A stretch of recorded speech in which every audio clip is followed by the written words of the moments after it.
We welcome you all to slow motion for this presentation of the Formula V Weekend Warrior Series, and we're about to grab the start in just a few moments' time. It's going to be Megan Overstreet leading them to green with Ladar right alongside. We're waiting for that green flag to come at, and the drivers are now on their way. Some of these drivers may be a little bit more aggressive towards the end of this race, as side by side with Love and DeGassis heading into 5.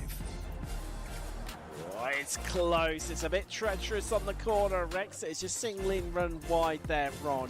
Down the running order, Love and Brewster, meanwhile, they have been in the tow and they've seen all these drivers try and do their own maneuvers. They definitely have something cooking behind the wheel of those FV race cars. As Montgomery gets that move done, one's running at the back. Well, not actually running right now, I don't believe, as there's a spinner with Ladar. Oh, no. Oh, and there's contact as well. We are live for the first time on slow motion broadcasting with the FF Weekend Warriors. We're at Sebring this weekend. It's going to be a blast. I saw a little bit of rain here in the practice session, but we'll get to that here in 1 second. My name is Adam Thompson. I'm joined in the booth by Randall McGrew. With these three going right at it, we see you're getting really, really squirrely. There, oh, no! Some contact. Oh, no. Jurg and Antonio, the two Masters leaders, both with issues and now dropping down the order. There's a dicing through the curbs. Our lead two. As that's Instaman just slossing it up the inside through McIntyre there. Beautifully done by the Icelandic driver as there's a big incident happened behind somewhere.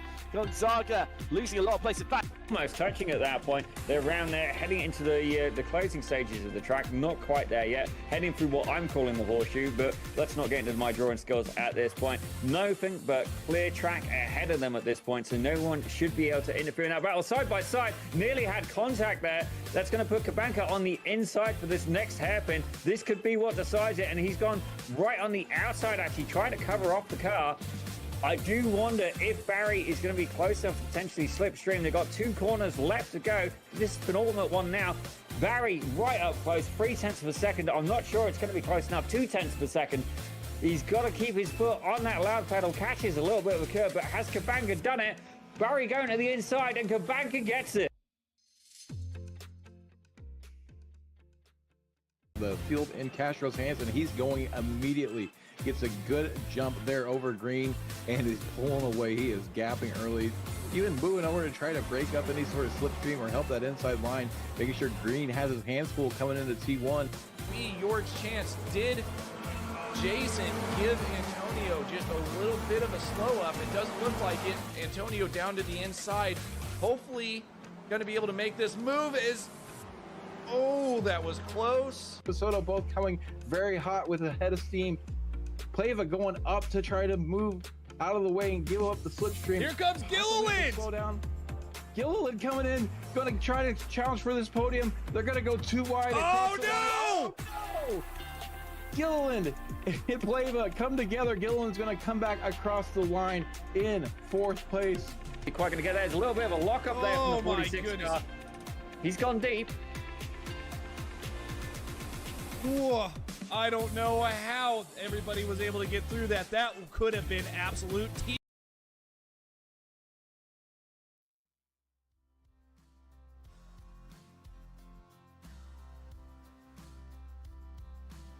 Well, hello and good evening, everybody. Welcome back to Slow Motion Broadcasting, and welcome to the Ray Esports Club Racing League. From tonight all the way through to the beginning of April of 2025, we've got 21 races, 3 groups of series, a lineup of awesome cars, tracks, and a field of competitors ready to get this brand new season underway. This is round number 1 for group number 1 for the 2025 season, coming to you tonight from Road Atlanta. My name is Ron Maunz, and alongside me working the comms and the cams is Joshua Wilkie. The Group 1 action begins tonight with Mazda Mania, 30 minutes of heart-pumping racing action with the 2010 spec Miatas and the Mazda MX-5 Cup cars. And now, Josh, these Mazdas, despite being a fairly simple form of racing, have a fantastic ability to put on some great racing anywhere they go. At a track like this, though, especially with that long back straightaway, that excitement is probably going to get cranked up to 11. So, Josh, with all that being said, I really don't think there's any better way to kick this season off. Yeah, well said, Ron. Definitely Mazda's race probably as good as any car out there. We've been on many of these races together over the years and done a few of these Mazda races as well, and I've got to say that these cars race some of the best out there, so we're definitely looking forward to a really good season with these cars. Also having both varieties of car out there, from the old tire model, I believe, on the legacy car, right up to this guy right here that we're watching right now that's a little bit newer and has a little bit more sophisticated tire model on it. So it should be very interesting to see how the drivers handle that. Gonna have a whole lot of challenges thrown these drivers' ways at this racetrack, which is really a known quantity to a lot of these racers. Some of the racers that we're going to be covering tonight have raced at this track in real life. Many of them have probably seen some of the fantastic racing action that has taken place at this track over the years. It was the original like mainstay home for the SCCA National Championship runoffs, holding it for many, many years up until the track underwent some major alterations and moved to Mid-Ohio for a couple of years. Then it kind of changes from place to place to place to place. It was at VIR a couple of years ago. Now it's being held at the wonderful motorsports edifice, which is Road America. But Road Atlanta, still a wonderful ride. Whole lot of history packed into this racetrack as well. I feel like I mention it every single time that we do a broadcast at this wonderful track. That long back straightaway, which used to run all the way up until the final turn 12 kink, used to be a place where people landed some airplanes to bring in some interesting substances with the same color as the grass on the other side of the road, and we'll just leave it at that. But this track is fantastic. It is a wonderful ride in all sorts of race cars, the MX-5s being one of them. And as we're in the midst of this qualifying session right now, not a whole lot of time left to go here, Josh, so I'm curious if you want to ride on board with the driver and talk us through a wonderful lap around this fantastic racetrack. Yeah, absolutely. Road Atlanta, probably a favorite on a lot of people's list out there, I think, and for good reason here. So we'll jump on board for a lap. We're coming into T1 here. This is another spot. Maybe sometimes you can get a pass done on this straight, but you really got to get it done before you get down here where you brush the brakes a little bit. One of the more fun corners on any track right there when you get it right. You want to get to the power right at the apex and just lay on it all the way up to here. Very blind left-hander, touch that curb. Tons of curb on the right. You want to take as much curb as you possibly can right there. It's definitely going to improve your lap time. Pretty much single file through this section right here. Another really fun section to drive through in pretty much every car. Lots of curb. This corner right here is going to find some people out. It always does. It's a bit of a rodeo going through there every time. You got to kind of gather the car up. The person, honestly, who is kind of mostly has the most balls through there is going to have a better lap time. This section right here onto the back straight is probably the most important corner right there to get right. He kind of just went a bit wide there, and you can see how much that is going to ruin the exit speed, and it's such a long straightaway and probably the best passing opportunity on the entire track into 10A and 10B. Tiny little kink coming up here. This is definitely where you will be drafting the guy beside you, wondering whether or not you're going to make that move into the corner. It's kind of a deceivingly difficult area right here to get this right. You want to make sure you set it up really wide. Lots of curb right here without getting it off track, and then again lots of curb without getting it off track, and on the gas as early as possible.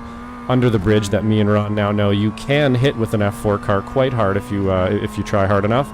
And then across the line for the lap here at Road Atlanta. One of the most fun laps, I would say, ever. Oh, it is a beautiful ride in the world of racing. I like how you had to bring up that. As we have learned a couple of weeks ago, you can hit that bridge with a Formula 4 car. I would be very shocked, though, if we see a driver hit that in a spec Miata or an MX-5 Cup car all throughout tonight's racing action. You know, speaking of, as we're in the midst of this Mazda qualifying session, slowly drawing it to a close as we have about 30 seconds left to go, we should probably talk about the groups that we have here from this season. Group 1, of course, consists of the Mazda Mania, the 30 minutes of racing action that we have coming up in the not-too-distant future. Then later on tonight, we're going to have some more action with some touring car racing, 40 minutes around this wonderful track. We also have action with Group 2 coming up in 1 week's time. That'll be a 70-minute long GT4 race. And Group 3, kind of a flashback to the old Ray Esports Racing League that used to be run on Tuesday nights. That will be Formula V's and Spec Racer Fords, both of those races being 30 minutes long. So we got some fantastic racing action to look forward to here all throughout this season. It is going to be a whole lot of fun, and the fun kicks off tonight here at Road Atlanta. I'll wait a few moments until we can get that starting grid up for you in just a couple of moments' time to bring this season to a beginning, and it is going to be a fun one for sure. Grabbing the pole position is going to be the number 75 car of Michelle Squirek at a 1 minute 35.953. That's a pretty good lap time over Miles Krebs, who's won in the past in this series. The driver of the 131 car going to join them on the front row. Jason Green going to be starting in third. Adam Thompson, SMB's very own, going to be starting in fourth. Casey Knight, she will be starting this race in the fifth position. Joshua Justice going to be starting in sixth. RJ Till in seventh. Jeremy Shepard starting this race in P8, and rounding out your top 10 is going to be Thomas Pendergrass in the number 23 car, and Gary DePiero in the 120 car. Yeah, and then after that we have Jacob Schilling in P11. We got our own admin and owner of Ray Esports, Stevie Ray, out there racing today, so it's always good to see him out there doing some racing. We'll move on here to Andrew Wozencroft in 13th, Jason Wilson in 14th, Greg Ginsberg, the man with the golden pipes, in 15th. Michelle Lynn in 16th. Then we have Daniel Salmon, our another admin here at SMB, in 17th. Caleb Pocock in 18th. Seth Spolman in 19th. Russ Lundberg in 20th. Derek Marcos in 21st. Joaquin Effinger in 22nd. Nicholas Johnson in 23rd. And Wayne Buttermore rounding out the field, I believe, in 24th. If you want to take the rest there, Ron. And looking through the rest of the field, some of these drivers not even setting qualifying times. Jeffrey Flipikowski starting this race in 25th in the number 60 car. Tyler Heron in 26th. Johnny Casey starting this race in 27th. And Yanxi Lin going to be in 28th. However, Yanxi, I don't believe, will be taking a start. He was citing not having anything to eat so far today. And so as a result, he left the session in the midst of the practice session well earlier on before this broadcast started tonight here on Slow Motion Broadcasting. Gotta say I'm with it, because as we were getting everything set up, I was munching down on some pizza that we got delivered right before this broadcast was meant to go live. So, Yanxi, you are not the only one in that boat, my friend. Not at all. But you can see this pace lap ready to get underway. Gotta say, unlike usual multi-class racing that you may see on the iRacing platform, with both these cars basically being I mean, I wouldn't say they're exactly the same. They aren't even similar. Mainly, it's just the badges on them that are somewhat identical, with a few missing here and there. But these cars pretty similar in terms of their pace, and we saw that interclass mingling in the practice and qualifying sessions earlier on, Josh. So heading into this race, the multi-class topic of discussion really going to be a bit more different than what you see in other series on iRacing.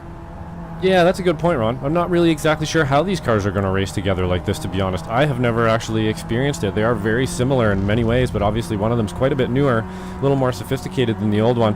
And then in the sim world, it also has a different tire model on it, if I'm not mistaken as well. So that's definitely going to change things a little bit. It'll be interesting to see how these cars race together in these two classes, even though I think we only have a few guys out there in the older car. It'll be interesting to see how it goes.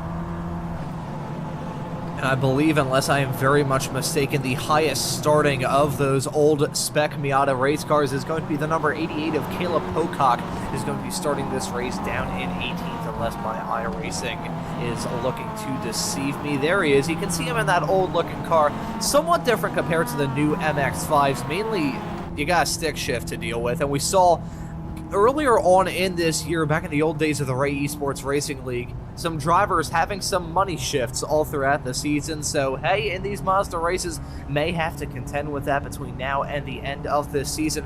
Got some awesome Group 1 races to look forward to, kicking the season off tonight at Road Atlanta on November the 20th. Going to be heading to Bathurst, VIR, Daytona, Laguna Seca, and Sebring, followed by Long Beach, the season finale after that.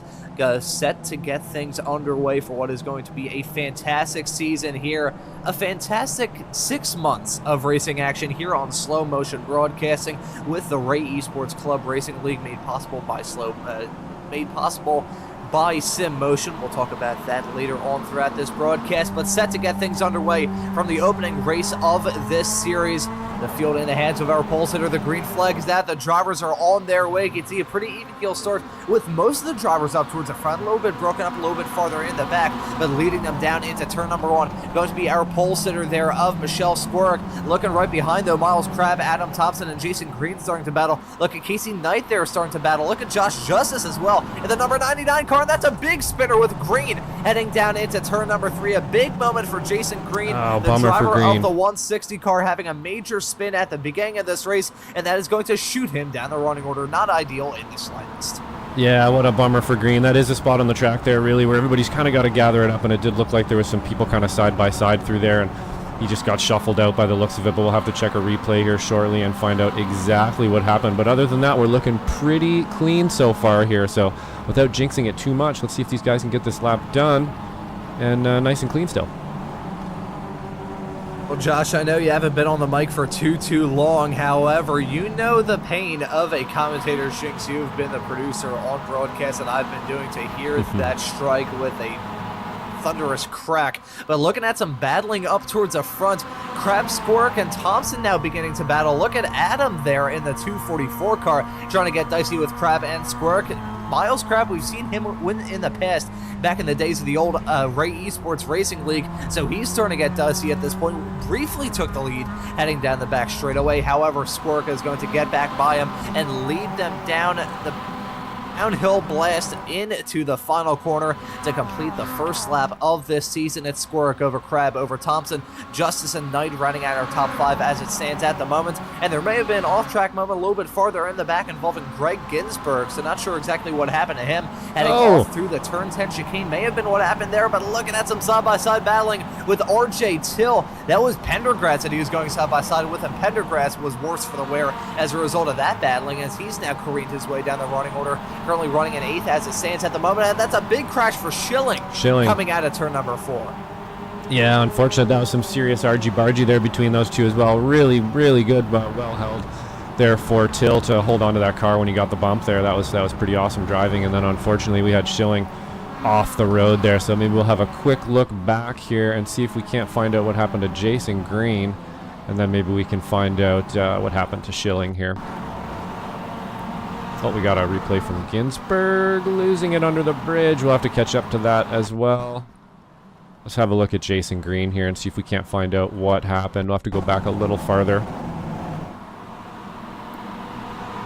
Oh, you can see 3 wide coming out of turn number 1. Gotta say, to kick this season off, these drivers extra racy, little bit of side-to-side contact, it must be said. I believe that was between Green and Knight heading down into turn number 3, so that may have been the reason why Green went for that spin. Either way, that's going to cost him out on a whole lot of time. Gotta take a look at another replay of, well, another angle of the incident just that we got saw a couple crossed moments up. ago, involving Ginsburg. Yeah, you can see there. Thankfully for him, I don't think he had any major contact with the wall. Looks like that front bumper was maybe a little bit scraped up, but no harm, no foul outside of some flat spot tires and a slightly dented ego. Yeah, it's unfortunate. He just got a bit of a tank slapper there and got her crossed up and ended up in the wall. That's too bad. Same thing with Jason Green there. Unfortunately, just got a bit of a bump from the guy inside. Looks like he just didn't quite maybe know Jason was there, and unfortunately he was the odd man out, and he's been shuffled back. But looking back at the front of the field, Michelle Squirk is still leading in that number 75 car. It was a pretty convincing performance in the qualifying session earlier, and it's looking like a pretty convincing performance as it stands at the moment. So very early on into this 30-minute long race with only about 4 minutes on the clock. 0.6 of a second separating Squirk and Crab, and you have to go over a second back to Adam Thompson, who's now battling with Josh Justice. So these two drivers starting to get a little bit dicey. Main stage in the Weekend Warrior Series, which you can always catch here every single Saturday and Sunday on Slow Motion Broadcasting. But looking at these two running line of stern, going on to the back straightaway for only the 3rd time in this race.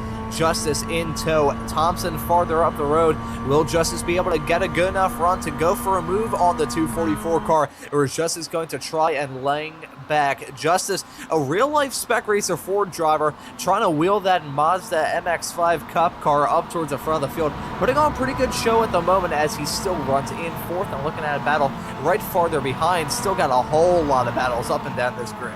Absolutely, tons of battles. We got Wozy here, Wozencroft, another staple of the series, very good MX driver. So actually surprised to see him kind of farther back here. I wouldn't be surprised to see him move forward a little bit, as well as Joshua Justice, like you mentioned there as well, another staple of the SRFs and a bunch of the Ray Esports series. So you can always expect some good driving out of him for sure. We go back up front here with Michelle Squirk and Miles Crab. You were mentioning earlier, Miles Crab pretty much swept, I think, most of the Mazda races we did the last time we did these. Did he not, Ron? Yeah, Miles is a pretty fast driver in these MX-5 Cup cars. As I say that, though, I think there may have been a small little disconnect for Casey Knight a couple of moments ago. I believe they have rejoined without any further incident.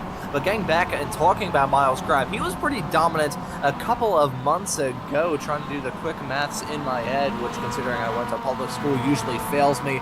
So probably about 4 to 6 months ago, for one of the earlier seasons of the Ray Esports Racing League, back when that was being held on Tuesdays and broadcasted with a different broadcaster, Crab was incredibly dominant all throughout that season. So he's been pretty quick, it must be said. So we'll have to wait and see how things work out for him here for this season with a brand new rebadged Wednesday night series.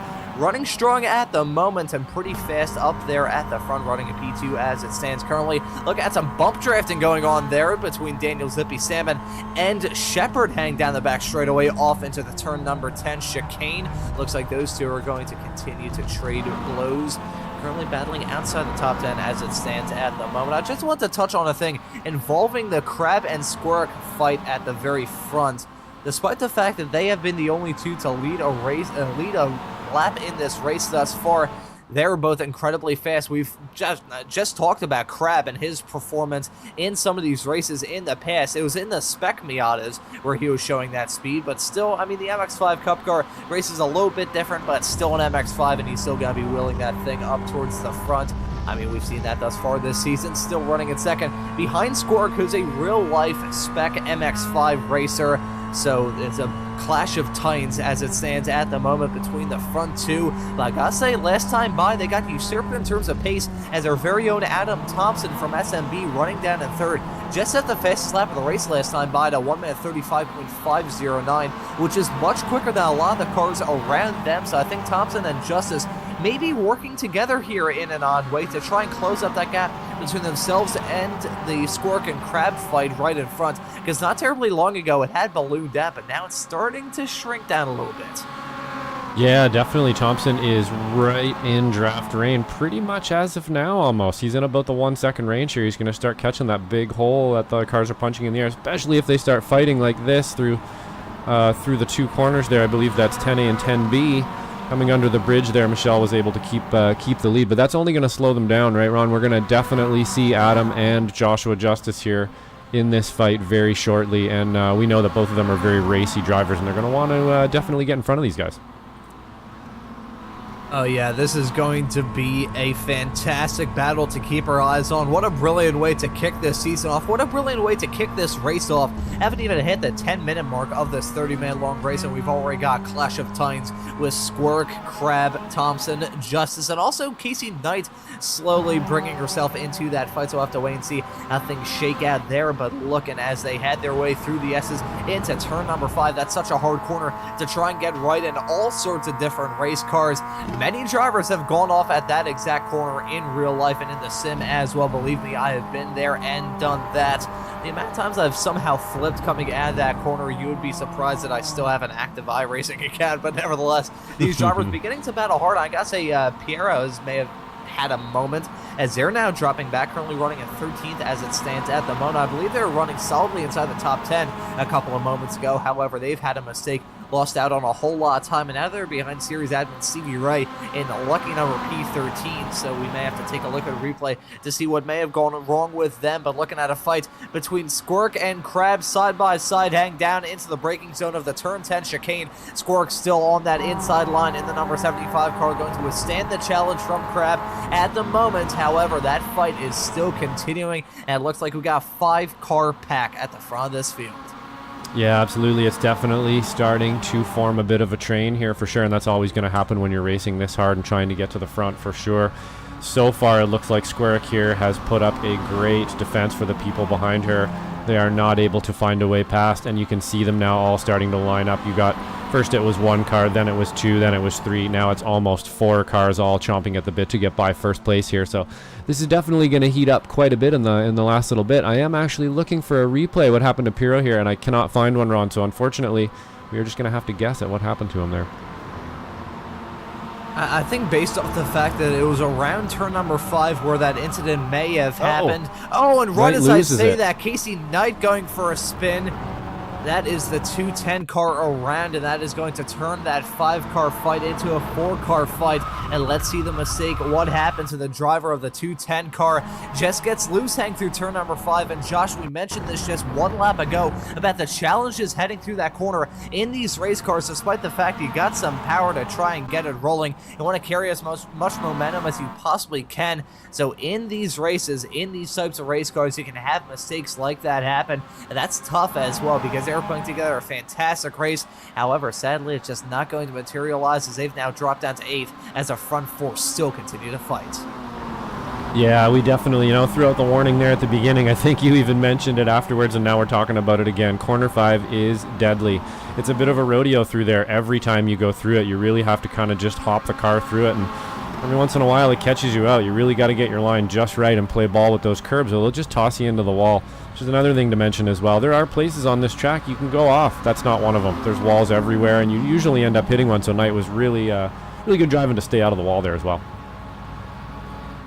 Yeah, that was pretty good just to be able to lock it down, and I mean, granted, the tires have probably been turned into rectangles as a result of that maneuver, but nevertheless, still no harm, no foul, running inside the top 10 as it stands currently, and based off the pace that they had shown earlier on, would not be shocked in the slightest if they are able to regain a little bit of time. May not get involved in this fight unless a major drama breaks out, but they still have a fantastic opportunity to get a good result out of the opening race of this season. But still, looking at the front, Michelle Squirk leading. Look a little bit farther in the back, though. The battles continue all throughout the field. Following Jeremy Shepard in the number 60 car. He is locked steady in a very close fight with a lot of race cars as it stands at the moment. Here's Jason Green on the comeback tour, running 13th at the moment, taking a very odd strategy to turn his wipers on, going around the outside, hang down into turn number 6. This is some bold and audacious stuff from Green on the series admin of Stevie Ray. Both these drivers are series admins, it should be noted, so that would be a very interesting discussion if they were to come to blows, especially on the Ray Esports Racing YouTube channel, where you can catch the Racing Line podcast every single Tuesday night. That would be a discussion that I would certainly want to listen to, but nevertheless, look at some battlings all throughout the field. Nicholas Johnson getting a move done in the number 27 car. He's close in a fight with himself, Pendergrass, and also Till right behind. So those 3 cars kind of running in a pack all by themselves, with the next closest car about 2 seconds behind, and the pack in front about 9 seconds farther up the road. And speaking of, I think Squirk and Crab were battling not terribly long ago. They briefly swapped positions. However, looks like Squirk has still been able to hold on to the lead, putting on defensive masterclass in the number 75 car. Yeah, absolutely out there. We know Miles Crab is fast, but we also know he's smart, and he's probably going to stay out there. He knows these guys behind him can take that position from him. He knows when they get close that the stakes get higher, and being able to crash or having an accident all of a sudden gets a lot higher. So he's going to want to probably try to play a little bit of ball here too, and not try to pass Michelle too many times, too often in every corner, or else you end up just having Adam and Joshua Justice on your butt, and you really don't want that for the next 20 minutes or so here. You'd rather just be out front, hoping that maybe on the last lap you can get a draft and get by Michelle, but we'll see how it plays out here and if they can keep their heads about them. I think honestly, Josh, you bring up a fantastic point in reference to this fight. You can battle hard, but eventually you're going to run out of equipment to try and battle even more. But despite that, they're clearly not yielding our requests or some kind of theory as to what they were going to do, as they're still side by side. Crab briefly got in front of Squirk there. However, Squirk just much braver into the braking zone of the turn number 10 chicane, going to jump back in front. Thompson and Justice battling hard right behind as as well. So as much as they may try and make the smart call to try and just save up their stuff and kind of save it for the final 5-ish minutes of this race, these drivers are still going to battle hard. Look at that move that Jerry DePiro has put on green heading down into the turn number 10 chicane. So Pirro getting a move done to slip his way up into 11th. Jeremy Shepard a little bit farther up the road as well. You can see him in the number 70 car. Looking at this pack at the moment, a little bit spread out with Salmon, Shepard, Pirro, Green, and Ray covered by about 3 seconds. This is usually how you'd see most racing series end up like, but in Mazdas, it just turns into absolute pandemonium. Like, for instance, the pandemonium that we were seeing at the front of the field, which is still continuing, by the way, with the top 4 covered by 9/10 of a second halfway through this first 30-minute long race of the season. This has been a fantastically entertaining way to kick this season off, and even though our attention has usually been up towards the front, we've got awesome battles all throughout this field, and this pack that we see Stevie Ray in the midst of right now is certainly one of them. Yeah, absolutely. We do have another class out there racing too. Unfortunately, there wasn't too many drivers that entered it for today, but I believe we have Caleb Pocock leading in the older tire model MX-5 here as well out there. So we are getting to see the pace of this car and kind of what lap times it's going to put down, and hopefully we'll get a little bit more participation so we can have a bit of a fuller class next time. But nonetheless, he's out there putting laps down and he's doing real well. We got Spolman, I believe, in second place in that class, and then Marcos in third. Effinger bringing out the rear of that class at the moment. Yeah, so it's looking good out there. A little bit of action here with Piero again. These guys are just banging doors. I think Jason Green's a little bit caught up in the schmoo here, trying to make his way forward, finding it a little more difficult than he thought it was going to be. Ooh.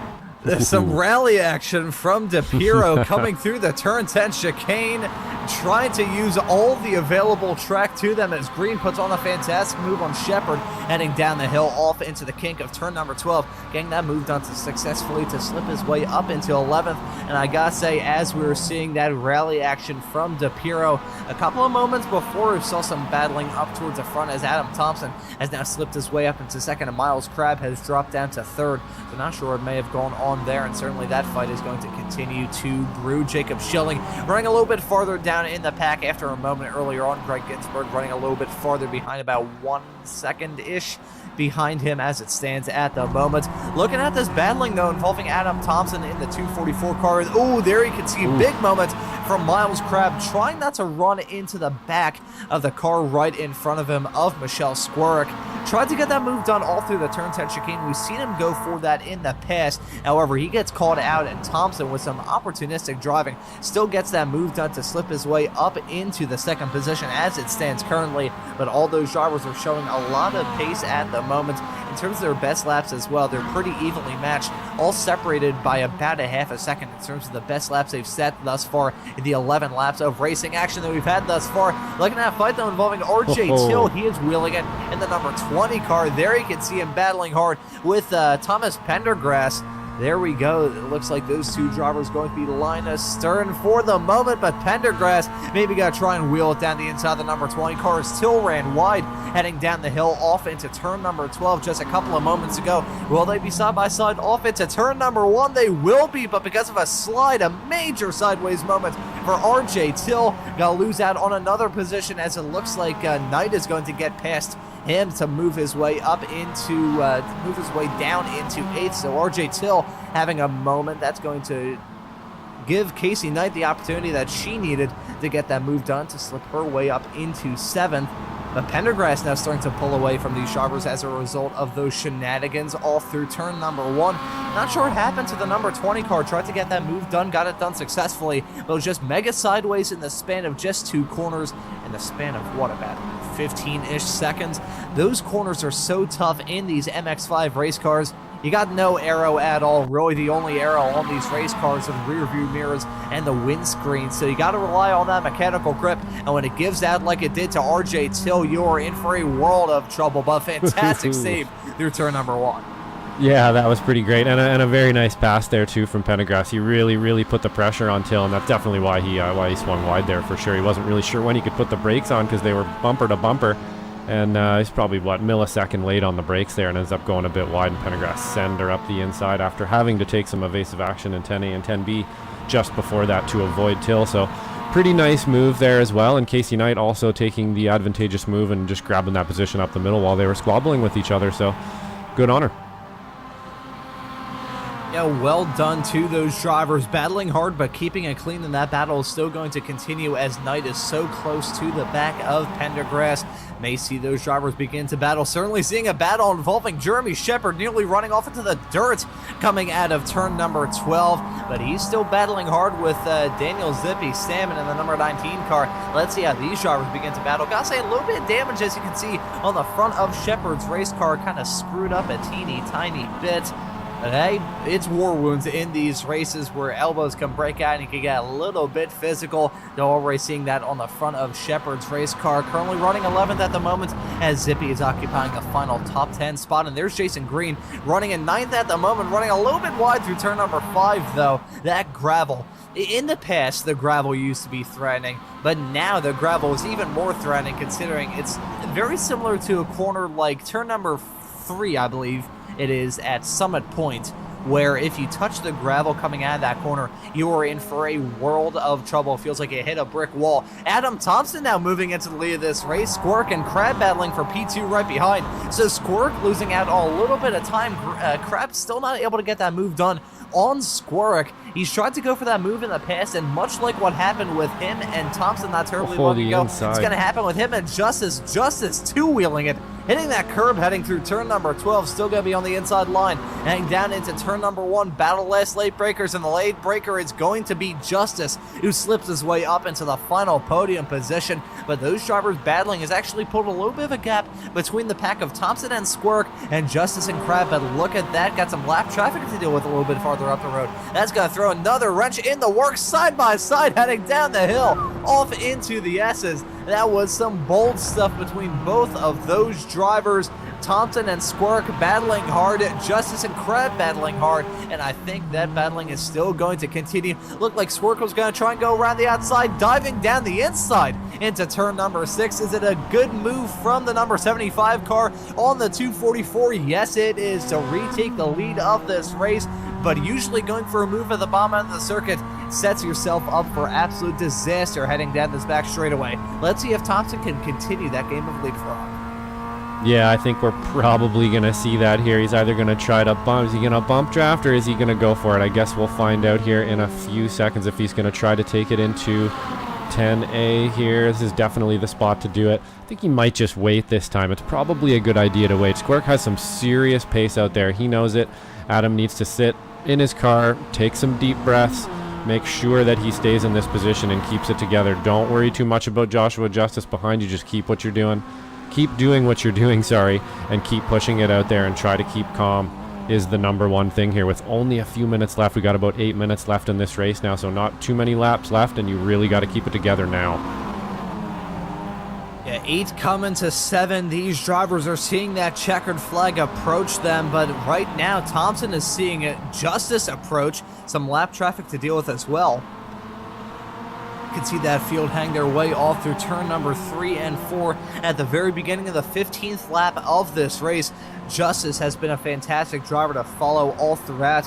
He's made up a couple of spots, currently gaining 3 positions from where he started in this race. Gotta say the hard charger by far, though, is without a question or shadow of a doubt Nicholas Johnson. 18 positions gained since the beginning of the race. It's a top 5 position to be sure, but 18 positions gained. That is mightily impressive. And he's running effectively in no man's land as it stands at the moment, with no real cars behind him to apply some pressure and no cars really in front of him to try and chase after as this pack continues to fight. Looking though, there's Nicholas Johnson in that 27 car. Beautiful stuff from him, up 18 spots. Of course, we have had a little bit of drama to contend with thus far in this race, but that is still a fantastic position gain from start to finish, and will certainly be our hard charger unless we see some major heroics towards the end of this race. But speaking of major heroics, with 6 minutes, less than 6 minutes in fact, left on the clock here, Josh, I have a feeling that someone is going to have to go for a hero's move to win out in this fight. The real question is, who's it going to be? Yeah, I mean, I bet you we could literally set a timer right now, Ron, until somebody's going to make some sort of an explosive move here, and it's going to happen. And you can tell they're waiting now. This is probably 3 laps in a row that nobody's really changed positions. Everybody's kind of just reading what everybody else is doing, maybe trying to find out a place where they can make that pass happen, maybe where somebody's a little bit weaker, or perhaps they're just out there ready, waiting for a dive bomb until the last lap into 10A. We will have to see, but I can guarantee you it is coming. Yeah, you can feel that pressure beginning to build at this point of the race, slowly but surely reaching that checkered flag. These drivers feeling the pressure from their competitors, feeling the pressure from themselves as well. They also got some lap traffic to deal with as well. Look at that fight, though, involving Stevie Ray stuck on the outside through turn number 3 with Shepard on the inside line. Looks like those two going to stay line astern as it stands at the moment, but still battling hard, even though they're running outside the top 10 currently. Stevie Ray putting on a pretty good show, as he usually does, and trying to keep that car going in a straight line with some hop, skip, and a jump action coming out of turn number 5. That's going to give Shepard an opportunity to go around the outside through turn number 6. Ooh, nearly making contact. Was about to see a NASCAR-style boot scoot boogie between those two cars, but it looks like Jeremy Shepard going to hold his ground. Look at the front, though. Squirk, Justice, Thompson, Crab covered by barely in the air. Justice trying to wheel that thing in the number 99. He's trying to take the lead, briefly took the lead. However, he may get relegated down to P3. Thompson on the inside line now, making contact, coming onto the start-finish straightaway for one of the last times in this race. Miles Crab in the 131 car. He's running in fourth. He doesn't want any part of this absolute madness in front of him. He is playing the patient game, and honestly, I can't blame him in the slightest. Thompson, Justice, side by side through 3. Looks like Thompson's going to be able to clear him. That is a fight between two drivers who have proven themselves to be very fast thus far, have led at certain points throughout this 30-minute long race that we're 26 and a half minutes into. But those two drivers are also some very hot-blooded racers, to be sure. Love the both of them. They're fantastic guys to have a chat with. I've done some broadcasts with Adam as well.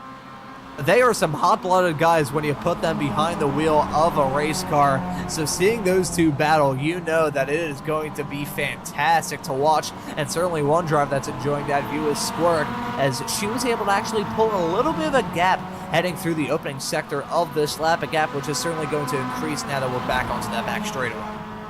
Yeah, absolutely. I think we had Joshua Justice there last time take a peek, and he took a look and tried to make a pass. It looks like he's going to do it again. It was unsuccessful last time. He spent half a lap with Thompson almost side by side. It looks like we're going to do it again here. He wants to make that move. He wants to make it stick. He's going to go up the inside. Is Thompson going to let him? And it looks like he's got it this time. So well done from Joshua Justice there, and well done from Adam Thompson to race him nice and clean and hard. Look at Crab there, Miles Crab trying to get a move done on Adam Thompson. Will it be successful? Will it relegate the 244 car down to 4th? It did very briefly, however, they're still side by side, heading down the start-finish straightaway off into turn number 1. Looks like those drivers clear themselves, but they're battling hard. However, they are losing touch with Squirk, despite the fact I thought that gap was going to diminish. It did, but with that battling through turn number 10, 11, and 12, Michelle Squirk is now beginning to pull away 0.8 of a second between herself and Joshua Justice in seconds. So at this point in time, Michelle Squirk may be feeling a bit confident at this early, at this seemingly early point, despite the fact that we're 28 minutes into this 30-minute long race. You don't feel comfortable in these Mazda races until you cross that start-finish line to take the checkered flag. So Michelle Squirk at this point feeling some pressure, but that pressure is starting to diminish. It's about a second now between herself and Justice. I'm curious whether or not these drivers are going to continue to fight, or whether or not they're going to say, hey, we are destroying our chances at winning this race. We need to work together to try and make sure that at least one of us has a chance to win this race. The real question is, are they going to do it? Is teamwork going to make the dream work? Is there going to be the selfish key? That is what the doctor ordered. So following Justice, running in second, Crab giving him the bump draft, heading down the straightaway. Look at that gap. That draft is so powerful in these MX-5 Cup cars that 1 second gap has now diminished in the span of a couple of seconds time. Rounding our way down the hill off into turn number 12. The white flag is going to be in the air for all of these drivers. Will it be Squirtech coming back across the line to take the checkered flag, or is it going to be the likes of Justice, Crab, or Thompson? We'll just have to wait and see. Time will tell. You can use whatever sort of phrase you want to describe how this battle is going to look like, but it is going to be a thriller here on Slow Motion Broadcasting tonight. Thompson running in fourth. I feel like he may have an outside shot, but look at Justice losing out some time. Did he have a slowdown penalty to serve? Why has he lost out on so much time? He's still dropping back. I think that has to be a slowdown from Justice heading through turn number 3 and 4. That's lost him out on 2 positions at a little bit of time. Now it's going to be Crab in the catbird seat to try and close up that gap between himself and Michelle Squirk in that number 75 Formidable Racing Development car. Will it be Squirk winning this race, or do these drivers the 3-car fight now we have right behind her? Do any of these drivers have anything to say about it?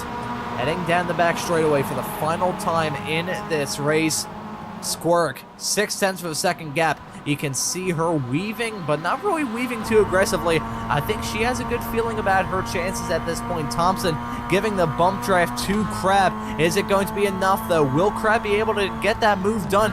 Will he be close enough to try and even think about going for a move? Looks like he tries to go for taking a shallow line off into the entry of the turn 10 chicane. I don't think that's going to work, though. He's running wide, hits the grass. That's not going to help him out at all. Looking at these drivers, though, side by side, heading down the hill, off into turn number 12. It's a photo finish for second, third, and fourth. And it looks like it's going to be Thompson holding on to P2. Great Justice finishing in third. And Miles Crab gets a short end of the stick. Enter that turn 10 chicane in second. Leaves this race in fourth. Squirk wins it when everything is said and done. Just didn't have enough to battle there. But looking right now, Casey Knight trying to go for a move on seventh at the end of this race, side by side with Till. And she's going to end up finishing this race in seventh when everything is said and done. That was a brilliant fight at the front, a brilliant fight all throughout this field. And there's Caleb Pocock. He ends up 23rd overall, but I believe he ends up in second in the Spec Miata category. There's Seth Spolman in the number 42 car. So these Spec Miatas, despite the fact that, I mean, they're all MX-5s, they are all Miatas, looking like the Spec Miata's a lot slower in this series. That could be the reason why a lot of them finishing well farther down the running order compared to these drivers at the front. Thompson, as much as he ended up in second, I'm sure he's not going to be too upset about that, though, because when everything is said and done, there was just no stopping. There was no way that he could stop Michelle Squirk in this race, despite the fact it was only 0.3 of a second in when everything was said and done.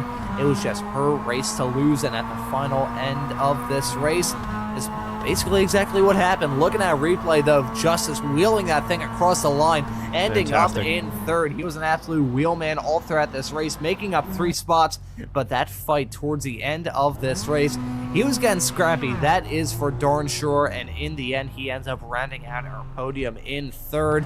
Just waiting for a few more cars to cross the checkered flag, I believe, and then we'll have our results from this opening race of this season. And what a way to kick it off. What a way to kick off tonight's action as well. And hey, if you're tuning into this broadcast tonight on Slow Motion Broadcasting, we got more action to look forward to in the form of the TCR race, 40 minutes coming up later on this evening.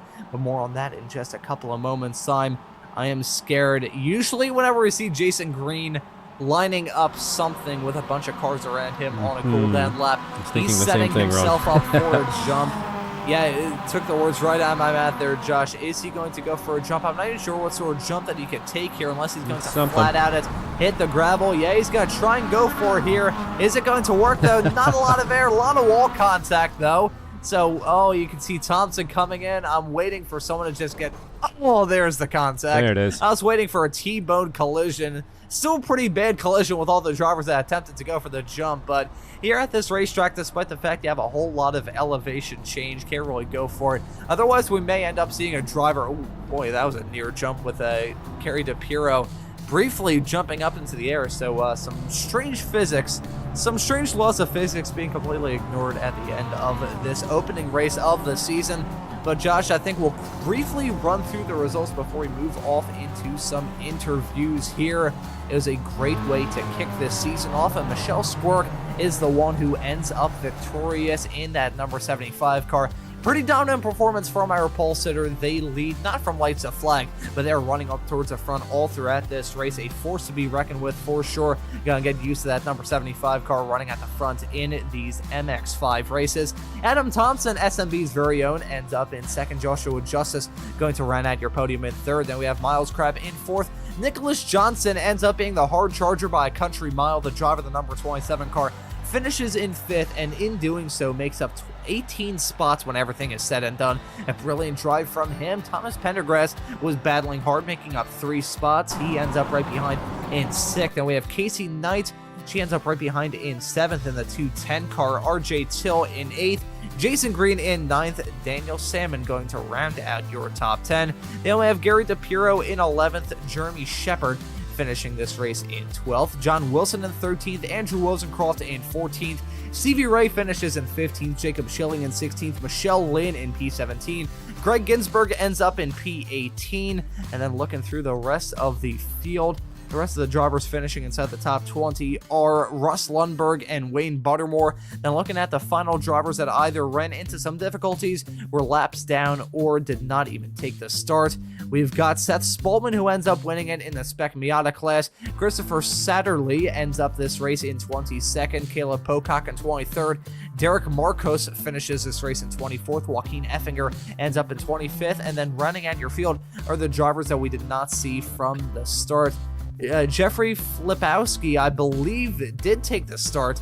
However, Tyler Heron, John Casey, and Yanchi Lin didn't, as they all end up 19 laps down from this opening race of the season.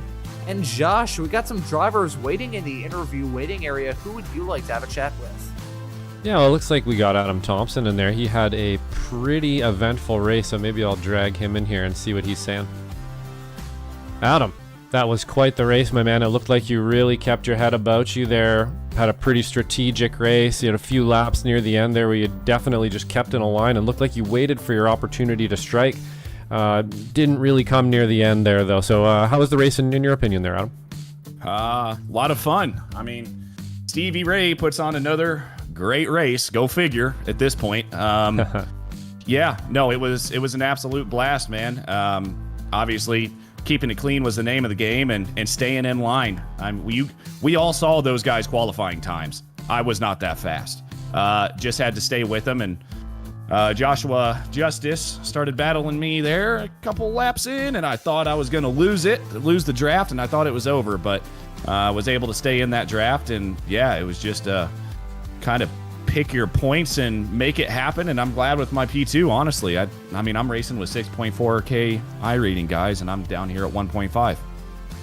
Yeah, that was an awesome outing for sure, man. You definitely seem to race very well, regardless of qualifying time. You went out there, and when race time comes, you can get your shoulders out and get right in there with the big boys. So excellent performance today, Adam. Is there anybody you'd like to thank?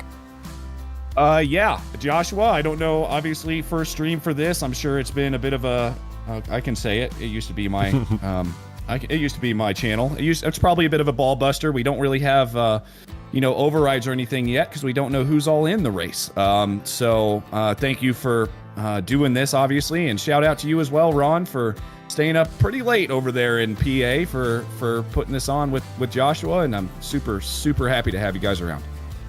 Yeah, excellent. Thanks a lot, Adam. And we definitely want to extend our thanks and gratitude and everything to you guys as well in the background that are putting this stuff on. I've used the analogy a few times that I'm sort of like the drummer here. Well, if I was the drummer, you guys would be the drum tech, and the people who built, designed, and keep my drums running well. I wouldn't have them without you guys. So thank you very much to you guys, to Adam, to Stevie, and to Zippy as well for working in the background and making sure all this stuff gets done. And we have our toys to play with. So thanks, Adam, and great one on the second place today. Thanks, buddy, and have fun. I think we're doing the TCRs here in just a second, and it's raining, so this should be a fun one. Excellent. Right on. We'll see you then. See ya. And that was Adam Thompson. And oh boy, Josh, we've got rain to worry about in this TCR race coming up. that is going to throw a big wrench in the works. That's going to be some pretty awesome racing action to look forward to. We'll be right back in a couple of moments. You'll hear from some of the fantastic partners that we have here at SMB and the fantastic partner that we have here from the Ray Esports Club Racing League. And then after that, we're going to have some rain racing here at Road Atlanta. Stay tuned. This is going to be a heck of a lot of fun. You're clear on.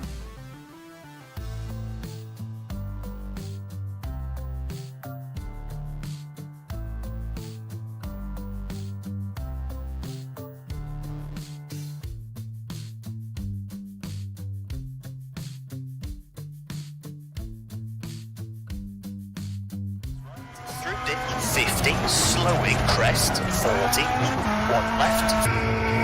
Caution to 2 right short to 5. Introducing the Sim Motion Rally Sequential Shifter.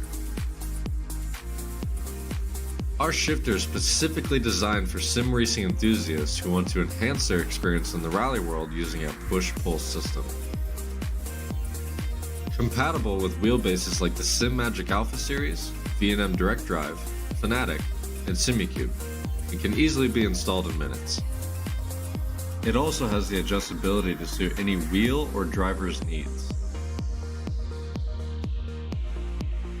It's also plug and play with titles like Dirt Rally, iRacing, and WRC. Available now at sim-motion.com. Sim Motion has teamed up with iRacing and V&M Simulation with an extreme prize package for Season 4. To win, paint any car with a Sim Motion logo, race in 10 official iRacing events, and you are entered to win an extreme direct drive and GT wheel bundle. But that's not all. Compete in the Formula 1600 Fixed Series, win your division, and you could score this set of pedals. Gear up and get racing. The rewards are waiting.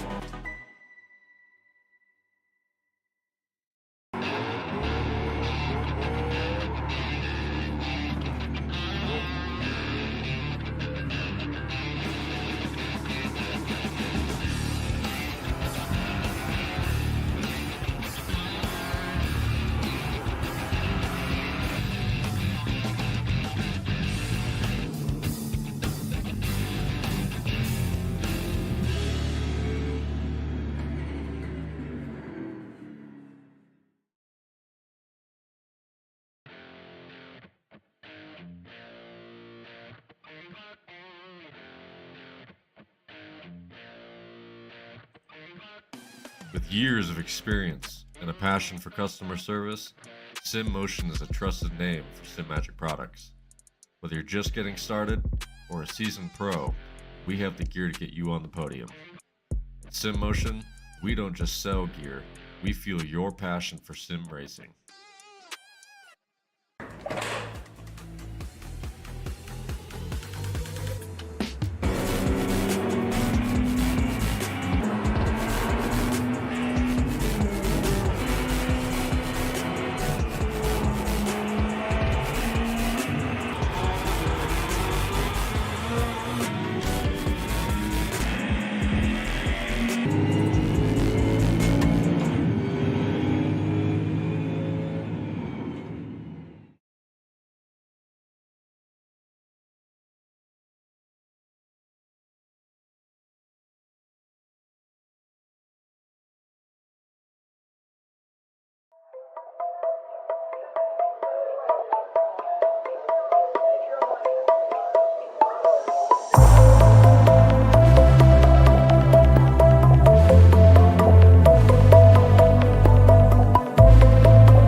Tonight's broadcast of the Ray Esports Club Racing League on Slow Motion Broadcasting is brought to you by SimMotion. SimMotion is a store by sim racers for sim racers, carrying everything from bun boxes to steering wheels and the best brands in the sim racing world, including SimMagic, Mazda, Husingveld, and many, many more. With decades of experience in the industry, SimMotion is a great choice for sim racers in both North America and Europe looking to upgrade their simulators. If you'd like to check out what SimMotion has to offer, go to us.sim-motion.com. That's us.sim-motion.com. SimMotion is not only the sponsor of the official Formula 1600 series here on iRacing, but is a proud partner of the Ray Esports Club Racing League, and feel free to use discount code RAY5 at checkout to get some very sweet discounts. But Josh, as Adam warned us in the interview that we had after the Mazda race that just wrapped a matter of minutes ago, we've got some rain to contend with here for the opening race of the TCRs for group number 1 here from the Ray Esports Club Racing League. You can see the rain is falling still into this race. Gonna get that starting grid load up for you in just a couple of moments time for what is set to be a very entertaining race. 40 minutes of racing action, and the driver that grabbed the pole when everything was said and done in the qualifying session was Jake Sneddon. He ends up grabbing pole in the number 7 car. Nolan Bromer going to join him on that front row. Ian Anderson going to be starting this race in 3rd in the 147 car. Next to him is going to be Will Pierre. Miles Crabb, who we just saw contending for a victory in that Mazda race. He's going to be starting this TCR race in P5. Tyler Heron ends up that qualifying session in 6th. Nicholas Johnson, who's the hard charger in the race earlier on, he ends up in 7th in the qualifying session.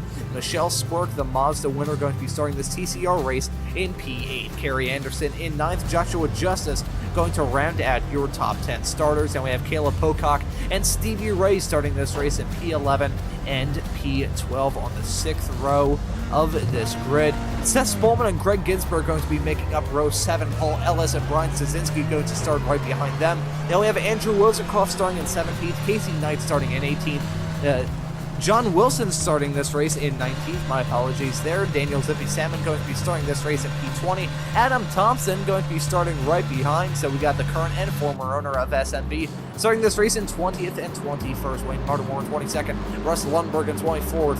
23rd, Joaquin Effinger going to be starting this race in 24th.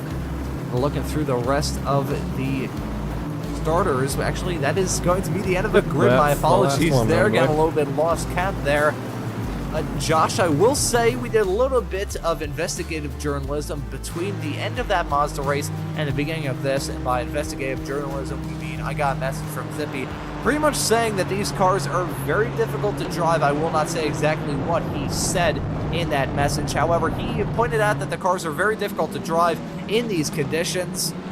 This is going to be a wild one. I don't think there's any other way we could describe it.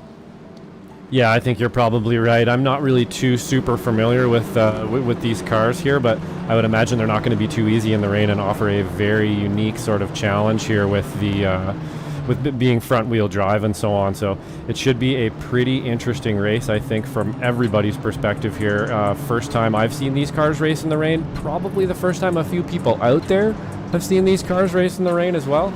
So it should be a pretty interesting race of discovery here for everyone, I think.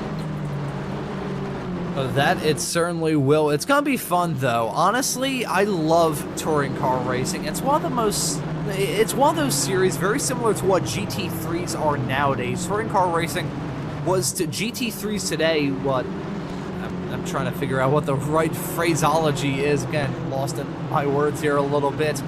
TCRs back in the 90s were basically what GT3 racing is today. TCR racing back in the day was just absolutely fantastic. You had fantastic storylines coming out of the British Touring Car Championship, the World Touring Car Championship, and here with these touring cars, it is going to be a fantastic show. Get used to some curb whacking, some sliding in the rain, some dancing in the rain as well. This is going to be a fantastic way to kick off this portion of the season. got a 40-minute race to look forward to, and it is going to be a whole lot of fun in cars that no one really owns on the iRacing platform. We'll share that story later on in this race, but for the time being, the green flag is that, and the drivers are on their way into turn number 1, dancing in the rain, dealing with the mist. Who is going to be the one to deal with turn 1 the cleanest? Riding on board, you can see the spray with this field. The ones that are going to try and go through this field the cleanest are going to be the ones who are going to be the most successful. Leading them coming out of turn number 1 is going to be our pole sitter of Jake Sneddon. You can see some drivers very slow and skidding around for grip. Coming out of the corner, it looked like Miles Crab is now losing out a little bit of time. Kerry Anderson, I think, may have just had a moment as I'm seeing them drop down the running order, so I think there may have been a moment just a couple of moments ago for them. There you can see that is the number 78 card that we were just talking about of Kerry Anderson. Very slow heading down into turn number 3 with some damage on that race car. So it looked like as much as the field was clean heading through the opening sector of this lap, looks like someone got bit by that bullet. Yeah, it looks like we just lost Caleb Pocock as well there. I saw him dropping down the order, and now it looks like he's in the pit.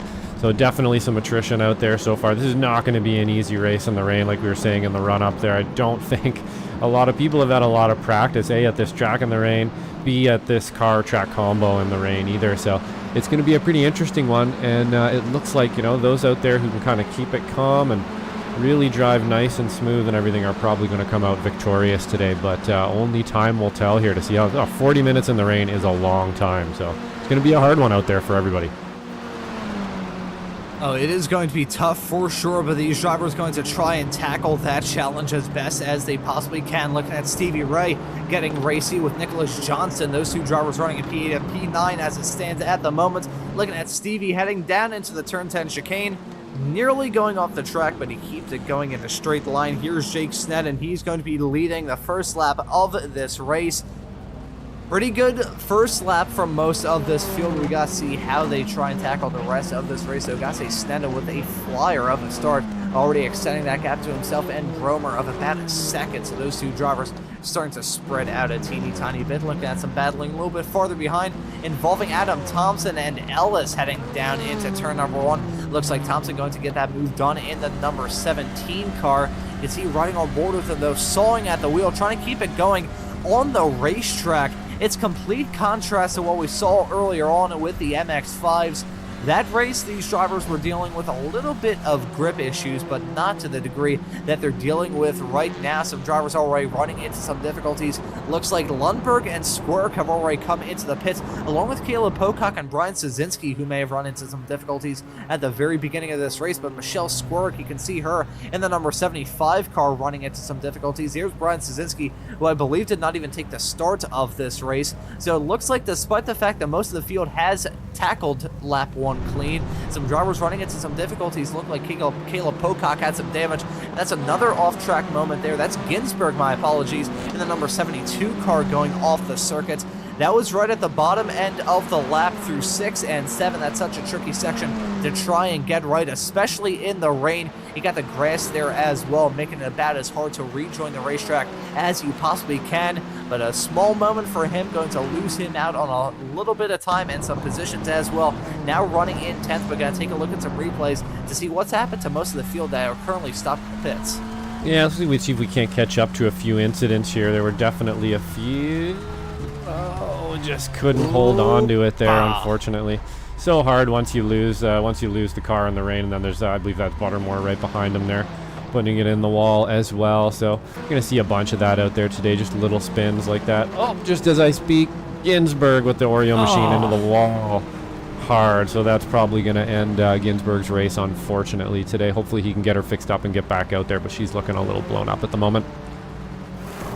Yeah, and you could see, I could hear it as well with the bang of that motor blowing up, and you could see the smoke when he towed it back to the pits. So, I mean, going back to the history of this fantastic motorsports facility, there were flying substances in here back in the 70s that made a very similar kind of smoke whenever that was lit, but sadly, Ginsburg having a major moment hanging through turn number 12. That's going to take him out of contention. pretty hard hit into the wall as well, so that is not going to be repairable, I don't think. Either way, that is going to be a significant amount of damage to try and fix between the end of this race. That's definitely going to take Ginsburg out of contention here from the opening race of this season. Looks like Series Admin Stevie Ray has run into some difficulties along with Wayne Buttermore, so more drivers running into some trouble at the very early stage of this race. It's just so treacherous out there. You can see the drivers that we're riding on board with, currently riding on board with Ian Anderson in the 147 car. You can see him even going down the straightaway, just pulling at the wheel as much as he can. Usually in the rain, you'd expect the fronts to aquaplane, but what do you have in a TCR car? You got front wheel drive. So that is not a very good recipe for an iRacer to have an easy day of racing action. Oh, you could see just the understeer getting put on full effect from Anderson. That was a shocking view coming out of turn 12. Yeah, absolutely. You're just a scared cat out there all day looking for grip on the linoleum floor kind of deal. You're just constantly gripped on the wheel. You're constantly waiting for that little kick. Obviously in a sim too, there might be some people out there with some motion rigs and stuff, but you can't really feel the gyro of the car under you in a sim either. So you're going all off sound, you're going all off your eyes and the visuals and just the tiny little fingertip things you can feel. Which actually, you know, in this car, it would be interesting. I don't drive these often, but with the front wheel drive, perhaps there's a little more feel there, maybe a little less feel. Not exactly sure, but I can tell you it is a challenge out there regardless any track, any car that you're going to be using when there's this much rain too. This isn't just a little bit of rain. Like, I'm pretty sure I can hear thunder out there, Ron. Yeah, it is absolutely pouring down there at the moment. Standing water going to be prevalent. It is going to be so tough for these drivers. This early stage of the race, the first 6.5 minutes may have felt like an eternity for some of them, but we still got a whole lot of this race left to go. You can see some drivers battling right now. Here's Tyler Heron locked steady in a close fight involving Casey Knight right behind in the 210 car, and right behind them is Johnston, bringing up the rear in this 3-car fight, heading down the back straightaway off into turn number 10, just a couple of moments time. Knight trying to get a move done on the Honda of Heron right in front. However, just trying to find any sort of way to take advantage of a run is so difficult. Looks like Johnston gonna try and do it though. They're gonna be side by side with Knight heading through the turn 10 chicane. A little bit of contact being made between those two cars. Will it be Knight or will it be Nicholas Johnson being the beneficiary of that fight? Looks like it's going to be Casey Knight holding on to the P6 spot for now. However, Johnson, as we just saw, breaking the elbows out in the early stage of this race, feeling incredibly racy at this early point in time. You can see, though, heading down into turn 1, just how little of a view that these drivers have of their competitors. Nicholas Johnson not running in a very comfortable position currently, nearly making contact with Knight as they went through turn 1.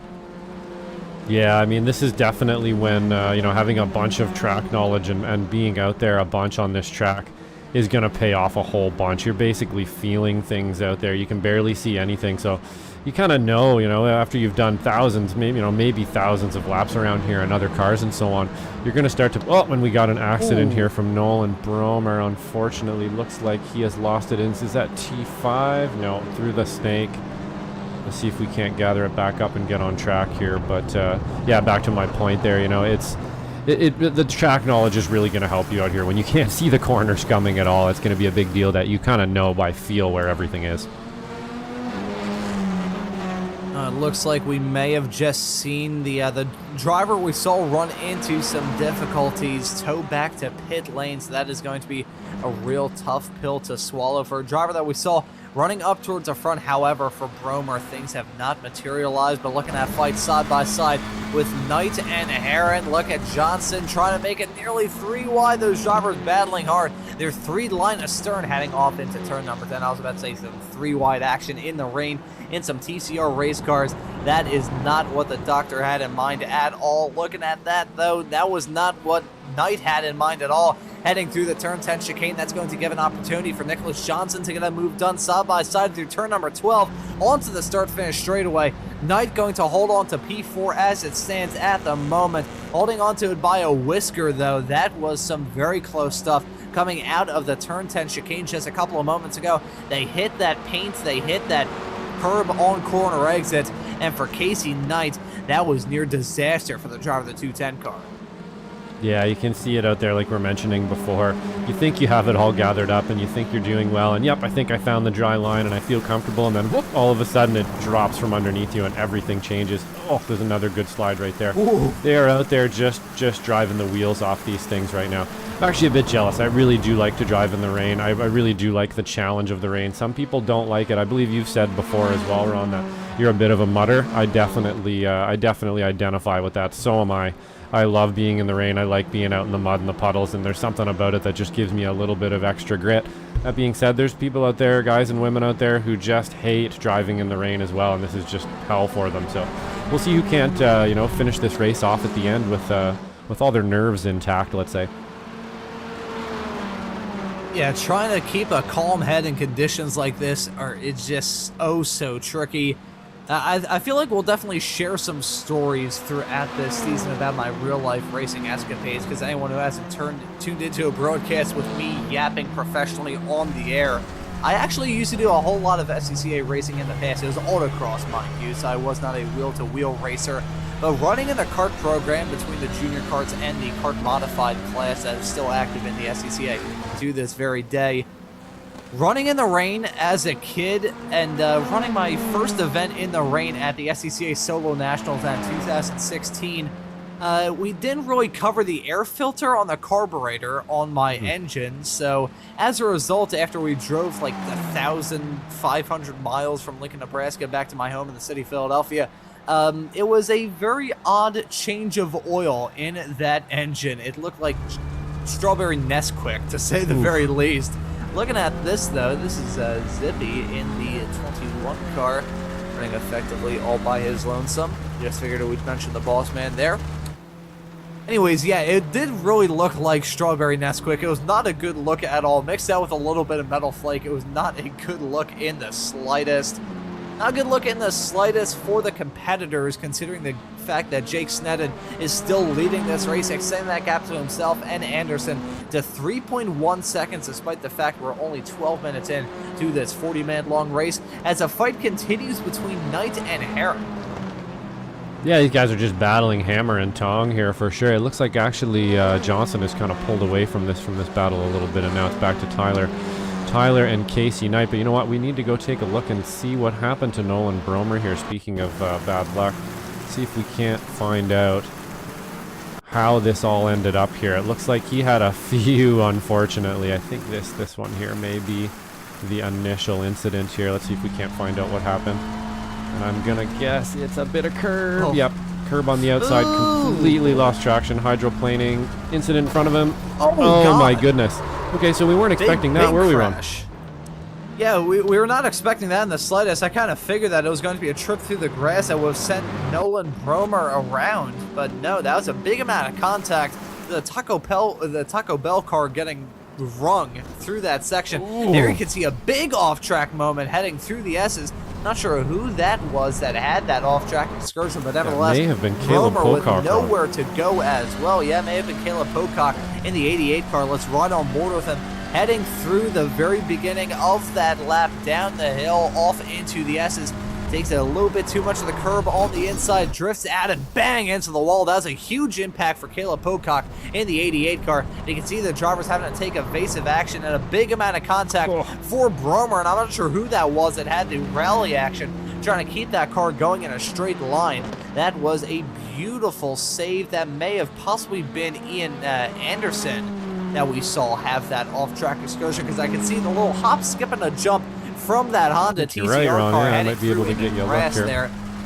Now let's take a look at this perspective from Ian Anderson's view, riding on board, trying to figure out which side he should go on, hits the grass, and bing, you can see it, you can barely see it in the car, but just take a look at that outboard view. That was a speed bump and a half for him to hit. Very thankful that he's able to keep that car going in a straight line, and I don't think he lost out on a whole lot of time, and I gotta say, looks like he's slowly reeling in our leader of Jake Sneddon. Yeah, absolutely. You know what? I think Jake was actually a part of this as well and took some pretty good evasive action here too, so we're just going to have a quick look at how he got through this as well. I'm pretty sure it happened right in front of him. Yep, it sure did. So he cleared it because it just happened right in front of him there, so he got lucky. But wow, yeah, the Ian Anderson's avoidance there. I know we've all been in that situation where you're coming in and you basically got a 50-50 chance. You go left, you go right, and he picked the right way that time and got away with it. So good job. Yeah, trying to figure out which way you can go. It's kind of a damned if you do, damned if you don't situation. And looking back on it, you always feel like a bit of a... You always feel a little bit dumb whenever you pick the wrong decision. Trust me, I have been there before. Sure have. That yep. was just oh so close. Ian Anderson hitting the hop, skip, and a jump in the grass. I mean, of all the race cars that we have out there on the racetrack right now, that Honda Civic TCR car kind of looks the most like a stone, and we are in very wet conditions to the point where certain parts of this track more resemble a pond than anything else. So I guess this is rock skipping with him having that off-track excursion. Heading down into turn number 5, and with that comment, I will see myself out. We'll forgive you, Ron. That's we got a lot of time to burn here. We got another another 35 minutes or so in the rain with these guys trying to keep it together for another 35 minutes. You got Miles Crab back here in 8th. Surprising, actually, so strong in the Mazdas, but then the rain and the front wheel drive just changes everything up so much. So we have our guys that were up in the front battling hammer and tong here. Joshua Justice, Miles Crab, Adam Thompson. They're all 6th, 8th, and 9th at the moment. And then we have a couple new drivers up front here as well. So you can really see how the rain just kind of levels the playing field, makes it a little bit more difficult. Change the car up with some front wheel drive as well. You never know what's going to happen. Yeah, that small little change in dynamic can just be a huge swap-a-roo for these drivers. You go from that Mazda a little bit lighter, a little bit kind of designed for a bit more argy-bargy action. Then you go to a TCR car, which despite the fact that touring car racing, actually by its roots, is a bit more of a contact-heavy form of auto racing.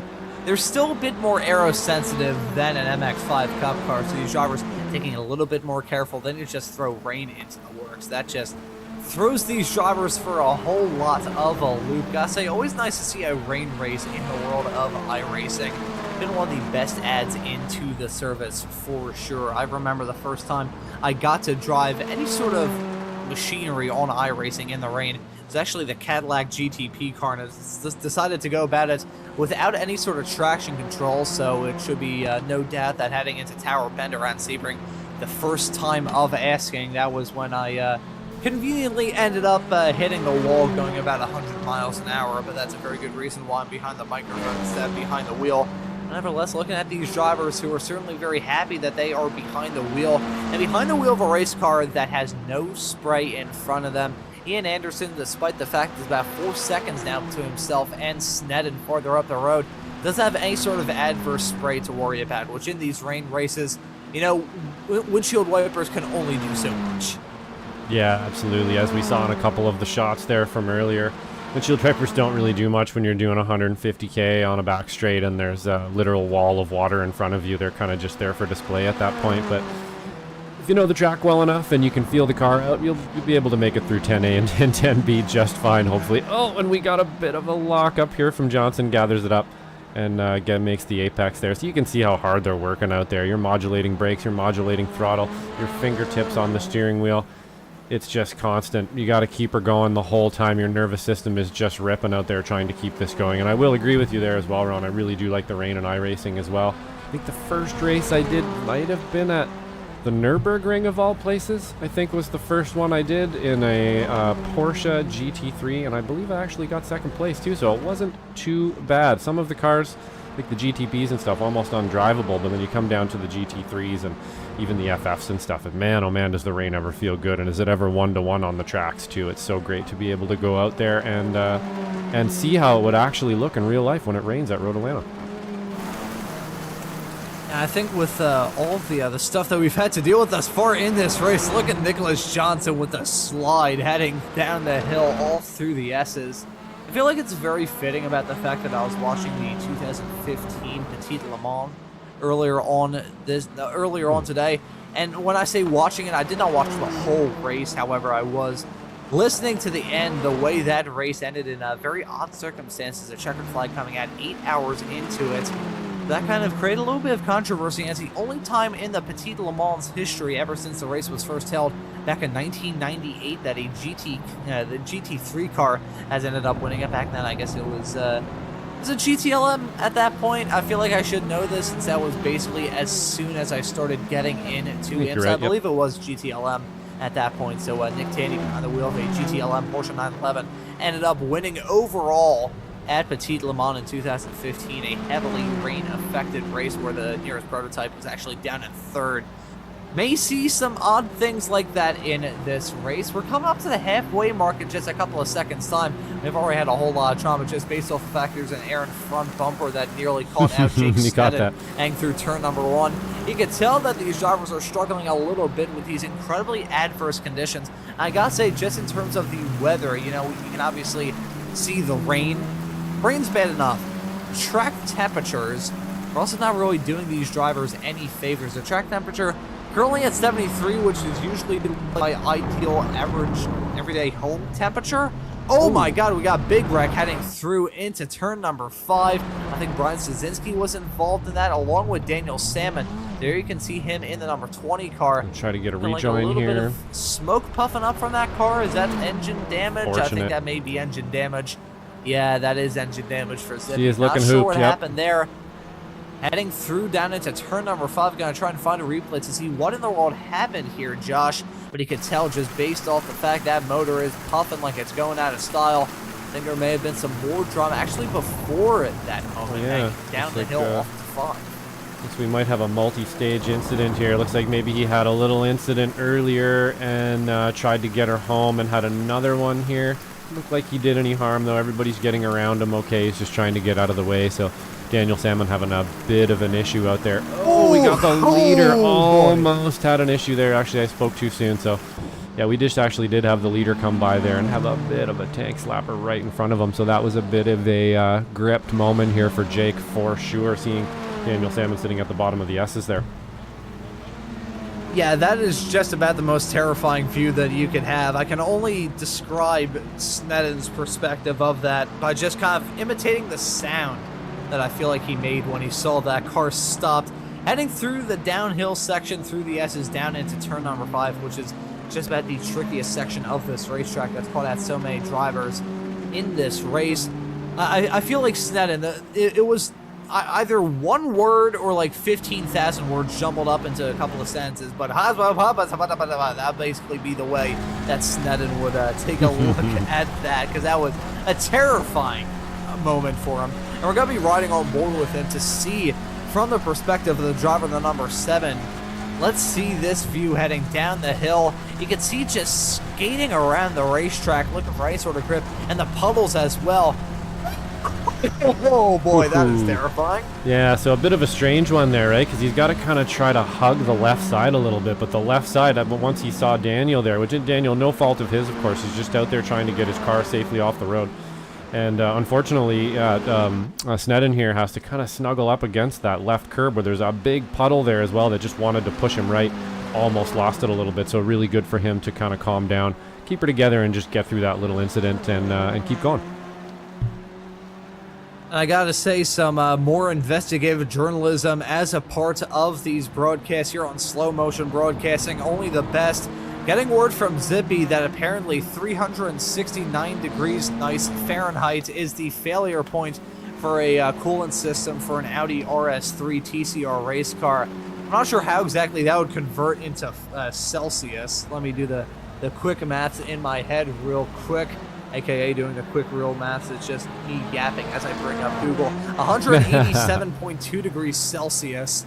So that is a little bit toasty. As I was going to say a matter of a couple of moments ago before that drama kicked off, you know, usually about 72, 73 is where I'd like to keep my home's temperature around on the inside. So 369 degrees, that not ideal in the slightest. I think there's only one way we can describe that, and that is the fact that it blew up at 369 degrees Fahrenheit and not 368 really speaks to that German build quality in the Audi.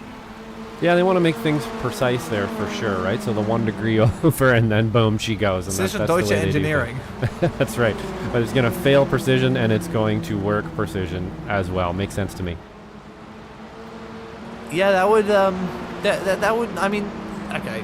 I feel like I should state at this point in time that my ancestors are German, so I feel like if anyone can say that, it'd probably be me. So the precision Deutsche engineering of the Audi means that it does not fail until it hits 369 degrees Fahrenheit rather than 368, and Justice sideways down into turn number 5. Joshua Justice with the save of a lifetime in the number 99 car. I have no idea how he held that thing together, but either way, credit where credit's due to Justice. He not only needs a trophy, he may need a change of pants after that. Yeah, pucker factor, that was at least an 8 or a 9 there for sure, but you know, he held it together because he's been there before, for sure. You can see him kind of in the seat there. He didn't overreact and snap the wheel to the right or the left. He kind of just, you know, you go a little bit numb a little bit, you try to feel for it, and then you find it and get back on it again. It's exactly what he did, and he made it through that one, so good on Justice for making it through there. I would imagine that if we watch any one of these drivers on these laps, you're going to see 10 of those moments a lap probably at this moment, or and during this race here. So these guys are out there working hard. These guys and ladies, I should say, actually out there working hard today for their iRacing paychecks. Yeah, they're certainly wheeling these cars around the racetrack like it's going ass style. It has been brilliant to follow thus far, and the fact a lot of these drivers have been able to keep it going in a straight line without any major incidents. Pretty impressive as far as I am concerned. These drivers have been just thrown straight into the deep end of the pool. I can't even say that. It's like flying over Arctic waters in an F-18 and then throwing a baby into those frigid Arctic waters. That's the best way I could describe this, because it is the trial by fire of a lifetime. You've got rainy conditions in cars that these drivers are really not familiar with. The TCR cars don't get a whole lot of use in the world of iRacing. I feel like Josh and I can kind of speak about that. With the broadcasting stuff that we've been doing for about a year and a half now, Josh, we've been doing it around about the same time since early 2023. We have, I mean, I think we've only done one ever broadcast together that featured TCR race cars, but that also had some GT4s, which you'll see in 1 week's time here on Slow Motion Broadcasting from the Ray Esports Club Racing League. But the TCR cars just basically get no use in the sim.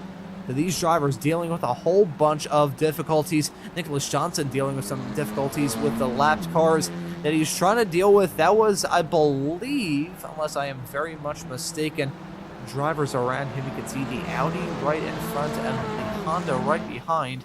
They were battling for a couple of moments, however, they seemed fairly line of stern. That was Ellis. Heading down into the chicane. That may have possibly been Paul Ellis and Kerry Anderson that were battling a couple of moments ago. You can see Johnson getting in the midst of that, trying to deal with the difficulties of overtaking some lap cars around a racetrack like this, my apologies.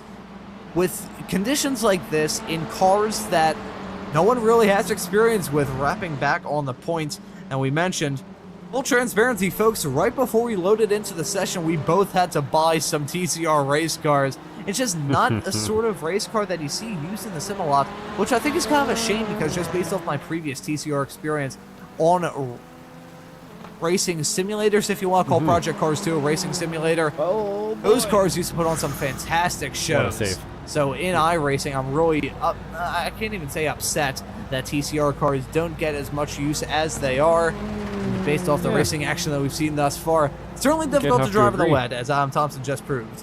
Yeah, I think I'd have to agree with you there on the, you know, like you were saying, we've been on a maybe 1 or 2 TCR things. This might be the second or third one we've been on now, but they've all been excellent. That GT4 TCR series that we did about 6 months ago or whatever it was, there was fantastic. These cars race really well. They're a bit robust. You can kind of bump them around a little and stuff.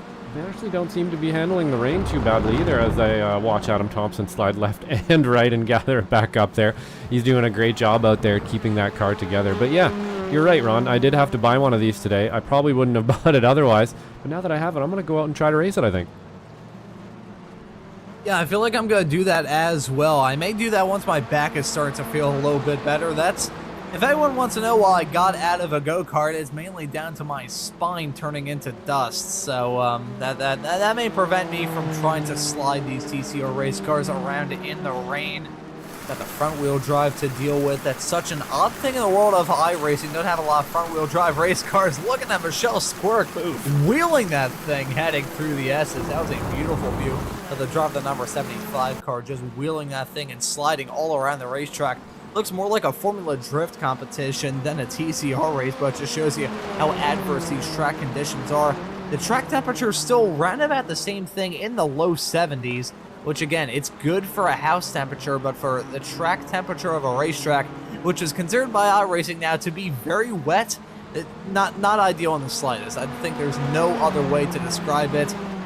The tires have to be, I can't even describe them as cold or hot for that matter. I feel like the only word to describe the tire temperatures, and this feels odd for me to say, I think it's the first time I've ever said this on a broadcast, period. The best way I could describe the tire temperatures for these drivers would probably be clammy. That's not a good phrase to say, but I feel like it's the tires, only way to describe it. Yeah, yeah, fair enough. It is going to be difficult out there to kind of keep that temperature modulated with such a strange weather event we're having here for sure. But they seem to be managing it pretty well. I'm just looking in our chat here a little bit too, and Brian is telling us there are lots of drivers out there are actually saying this is their first time in the car today. So we're getting probably a good 50% of the field, if not more, that have never even really been in this car before. So lots to be said for that as well, that they're out there keeping it on the road and doing so well. I think we also have Trenton Kramer saying, it's like what? And I would imagine that was in regards to the analogy of the F-18 and the baby in the water.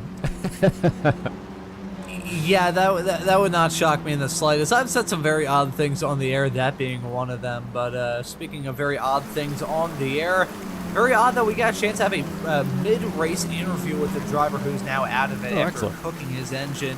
The boss man himself, Zippy, is now joining us in the commentary booth. And now, Zippy, we'll get this straight. It's 369 degrees Fahrenheit that it takes to blow up the motor of a Audi RS3 TCR race car, or was it 368? I can verify indeed, Ron, it is the 369. I literally, that track is incredibly slippery. Like the last turn, I can't see what it is that's making it so unstable, but as you go around that last turn, the back end just wants to kick out through the S's. I mean, it's like it's a rear-wheel drive with absolutely oodles of power, but when you put your foot down, you don't get the reaction that you're hoping for. But after the initial wallop, I'm like, okay, I rejoin safely, and then I get halfway around the track, and I've got my temperature gauge up because I'm thinking, oh yeah, it's going to go bang, and then it did disappoint, kapowie, down the back straight. So I'm like, I'm towing anyway. But honestly, any driver who finishes this race, sheer power to them. I've got no idea how some of these guys and girls even, are so incredibly fast today, like just mind blown. Yeah, we've been talking about that a little bit behind the scenes here too. I'll let you go there, Ron. Go for it. Yeah, sorry to step on your toes there, Josh. I was just going to say, it is really surprising about these drivers being able to keep it on the road, and Zippy just brought up a good point. We've seen that a lot with these drivers, mainly heading downhill into turn number 5 with the difficulties that these drivers are having and running into, keeping these cars going in a straight line. To best describe it, I know you own some dogs, so I feel like you'll be able to attest with this analogy. To best describe the front end of a TCR race car is like a faithful pointer dog. The back end of these TCR race cars on the other end is more like a chihuahua with rabies. So could that be part of the reason why we've seen a little bit of a higher attrition rate than we usually would see, just down to the really bad track conditions and these cars kind of driving just really, really wrong, it feels like?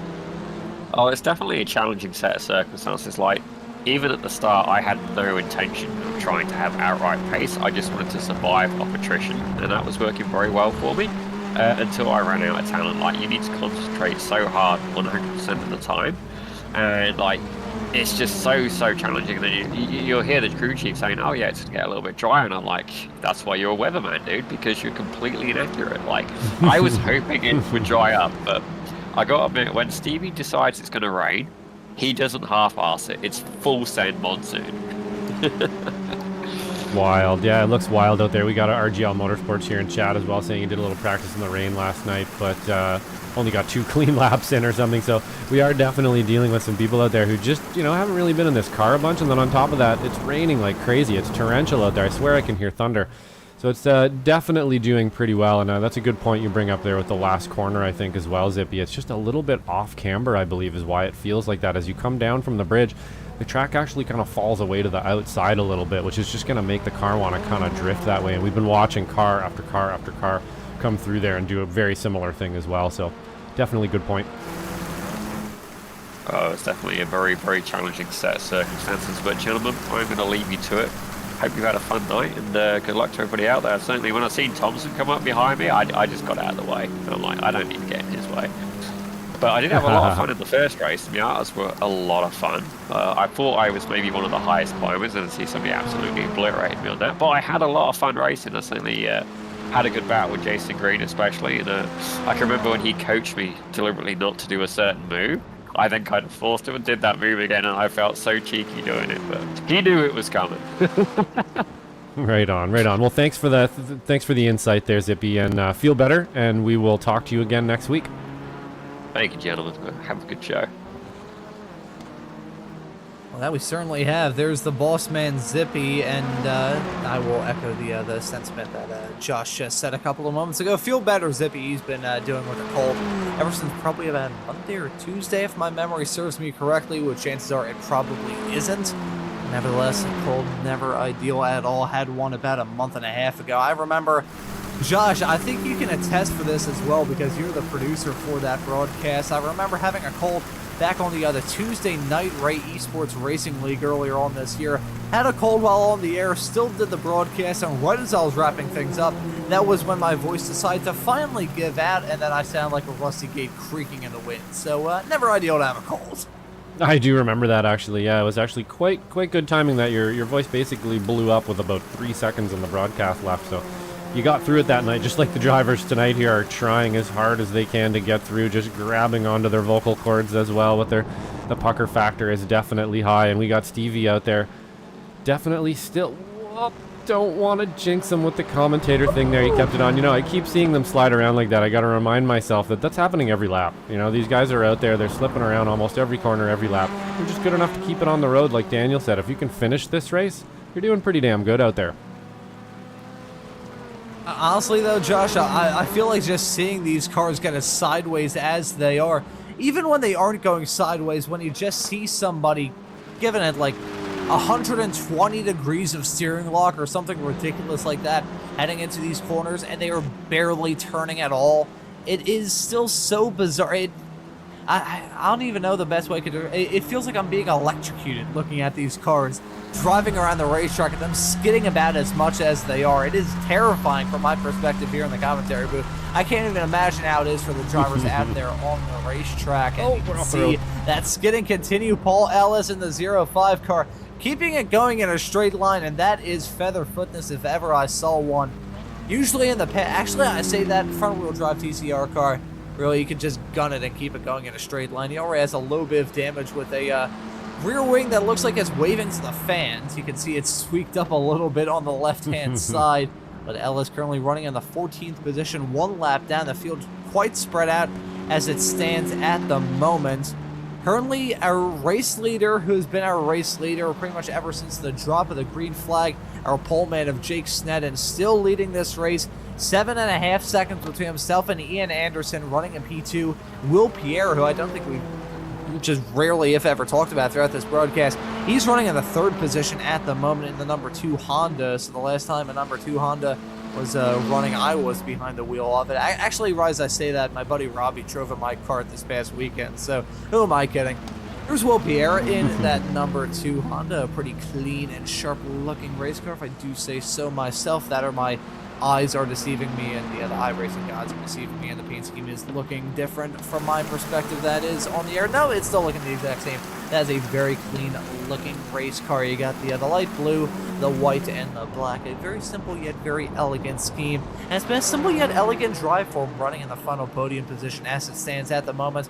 Probably not going to gain any spots, but as it stands at the moment, with about 6 seconds between himself and Nicholas Johnston. Probably going to be a P3 result for Will Pierre, so a pretty good show when everything is said and done. Trying to look to see what sort of battles we may have going on. Oh, you can see Pierre with a little bit of a lockup hang down into turn number 6.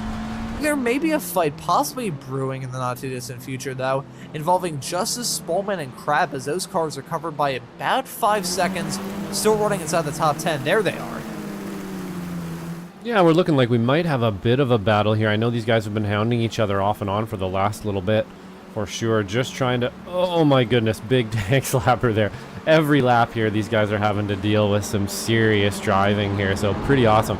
I think you're right, Ron. I would not be surprised here if Seth catches up a little bit in the last lap or so. We are actually coming up right on the last lap. Believe it or not, that was 40 minutes. It did go by that quickly, and Jake Snedden has put on an absolute clinic in the rain here out front. Oh, it has been an absolute clinic from him. 8.5 seconds now between himself and Ian Anderson in P2. So as long as he can keep that car going in a straight line, which is a very big ask around this racetrack, it'll look to be a dominant win to kick this season off for the TCRs for Group 1 from round number 1 of the Ray Esports Club Racing League. It's been a pretty awesome night, though. Really a night of two halves, if I do say so myself. And a fantastic action earlier on with Mazda Mania with the Spec Miatas and the MX-5s.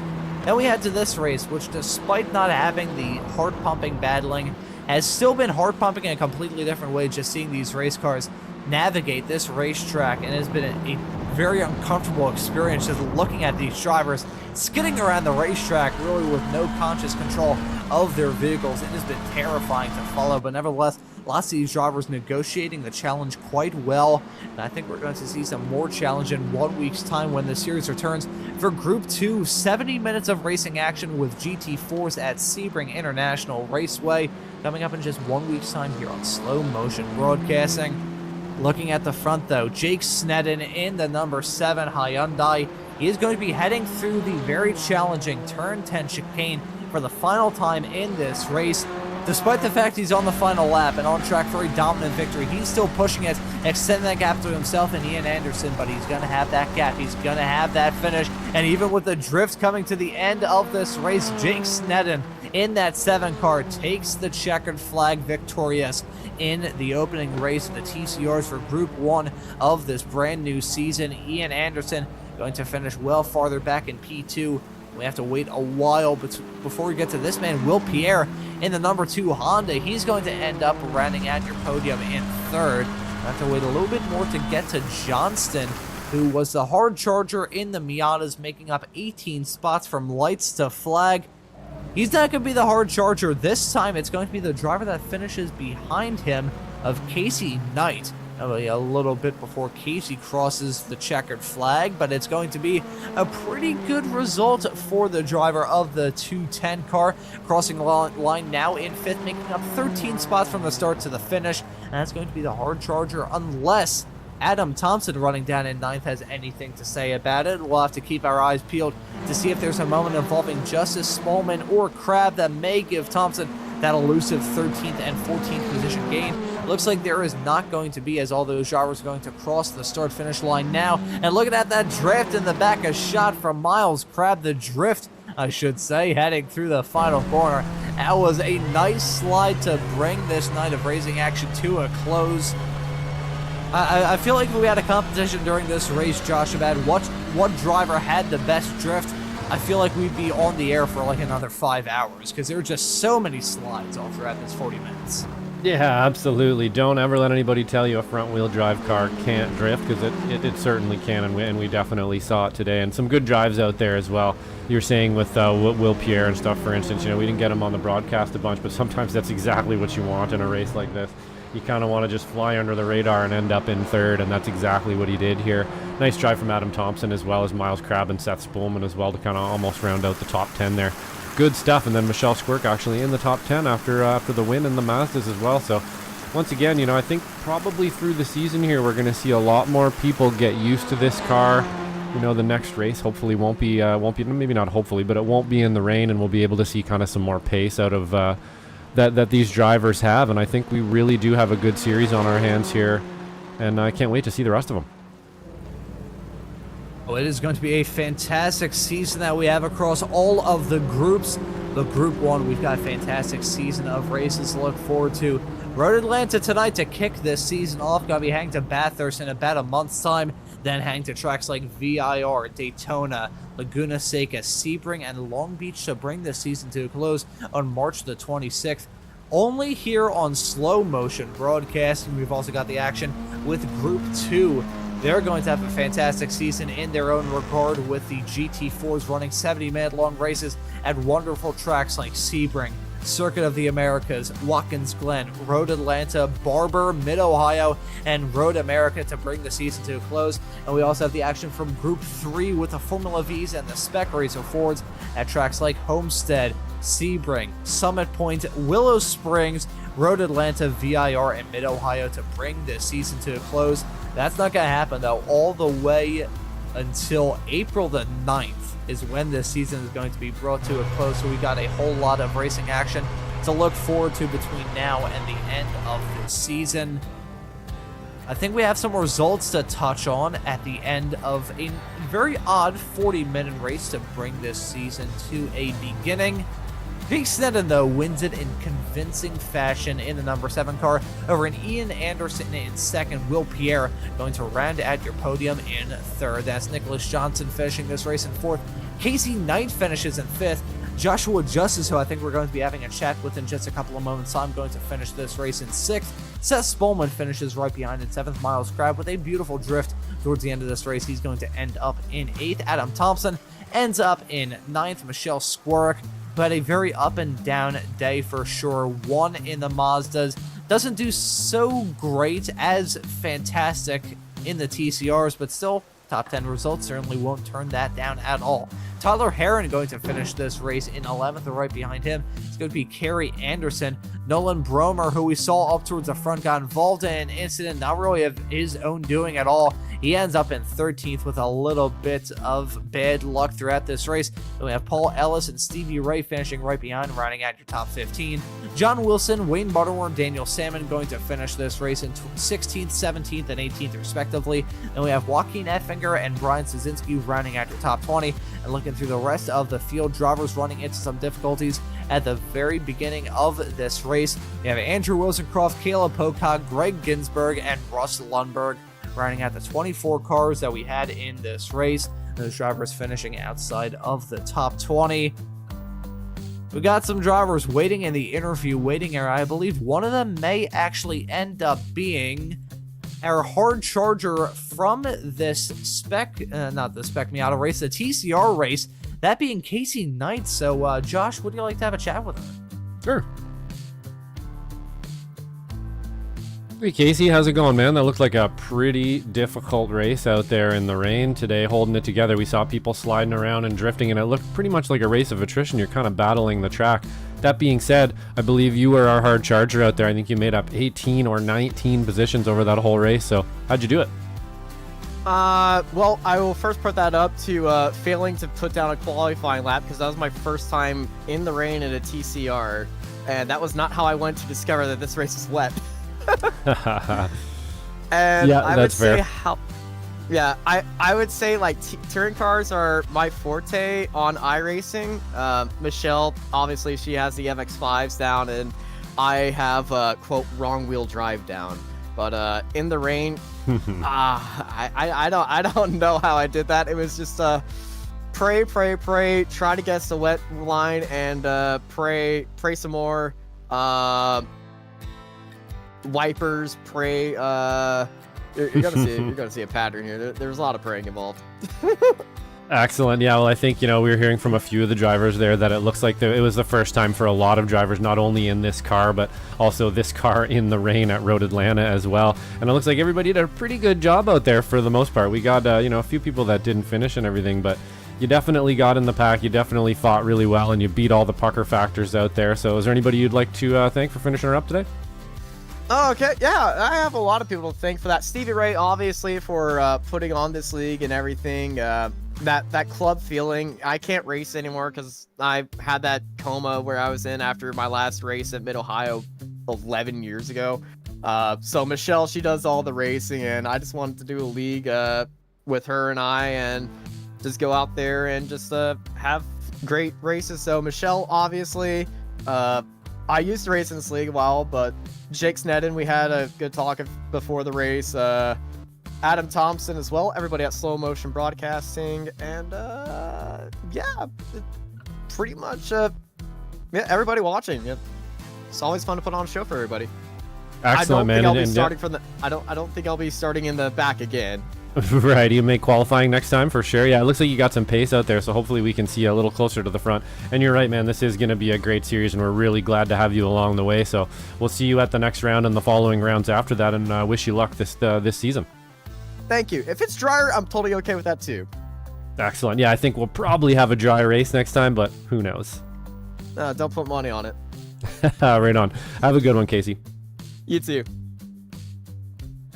And that right there was our hard charger from this TCR race, Casey Knight. And it looks like we got Josh Justice waiting in the interview waiting area. Always like to have a chat with Josh, and it's been a little while since we've had a chat with the driver of the 99 car. Gonna drag him into the commentary booth right now. And now, Josh, that looked like a hard-fought day of racing action here at Road Atlanta. Talk us through it. So the Miata, it was just about, I qualified on the third row in the left lane. Something happened over on the right lane, and the front four of us from the left lane just took off away because there was like some contact on the right side.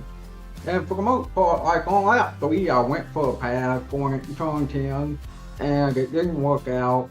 And so the two of us basically lost like a second to the leader. And I was just like, oh crap, no, I do not want to draft to those guys.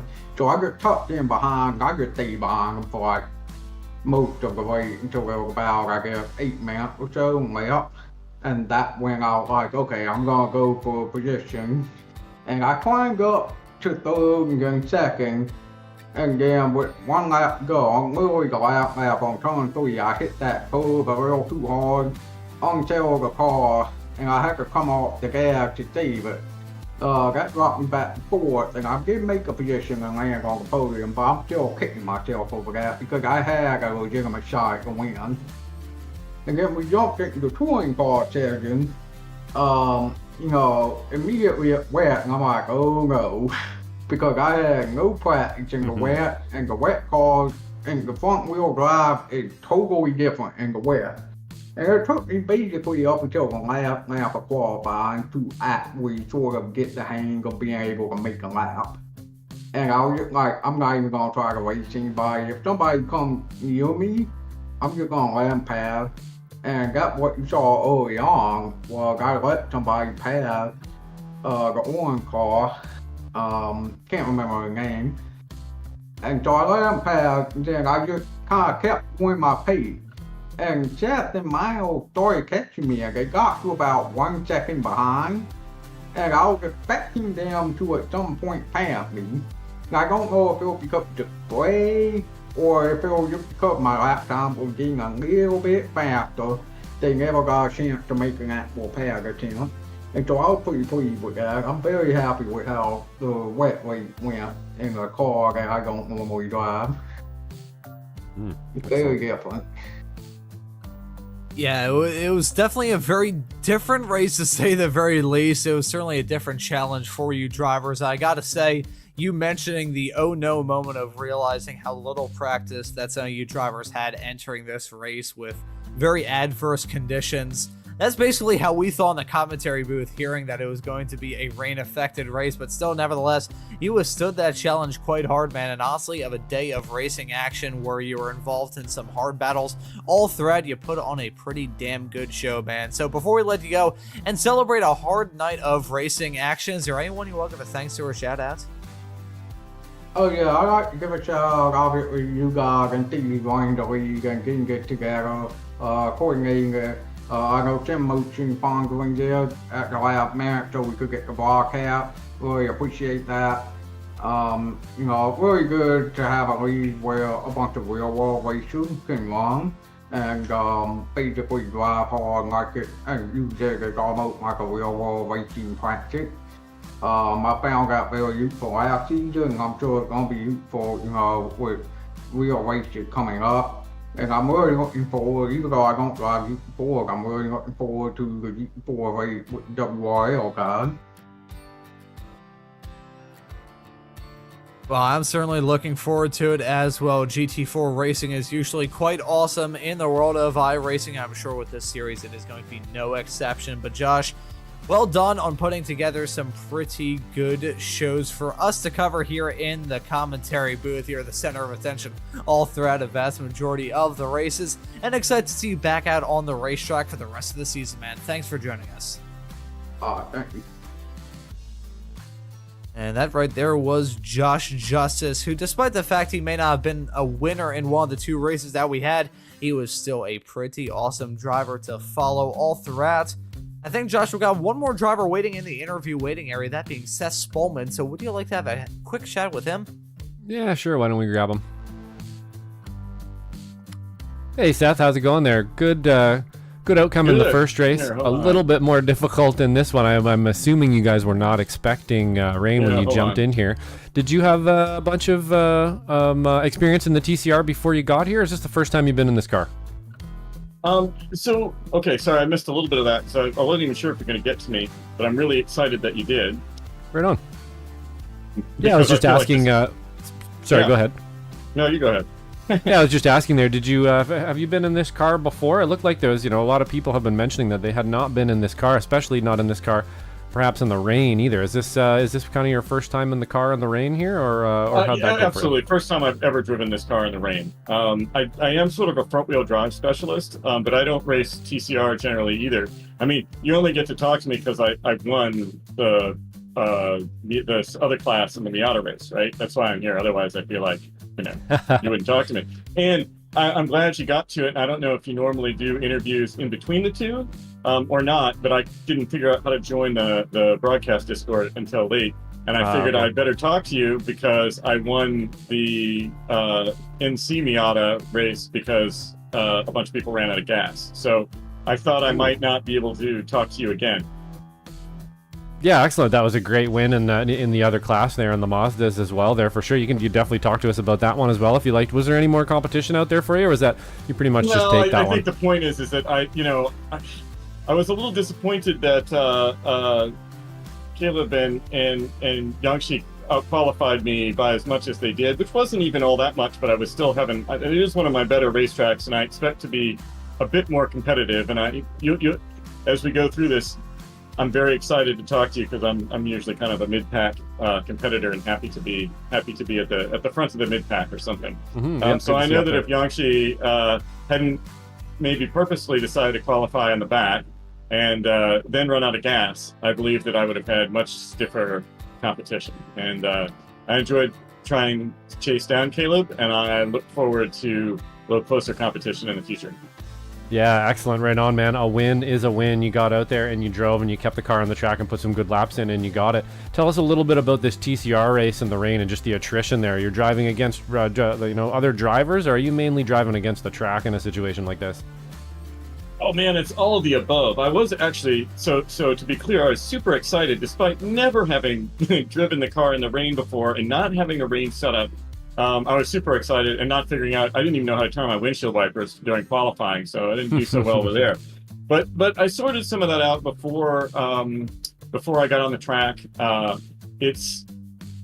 I knew it would just be very difficult, but this is one of those things that tests something that I think a lot of sim racers, people who are sim racers but also real life racers, do this a little better, which is that extreme attention to like caution and detail, driving under the limits, because it just takes a little while to get used to throwing the car around, getting always ready to catch it. You have fast and busy hands. It's a completely different type of discipline.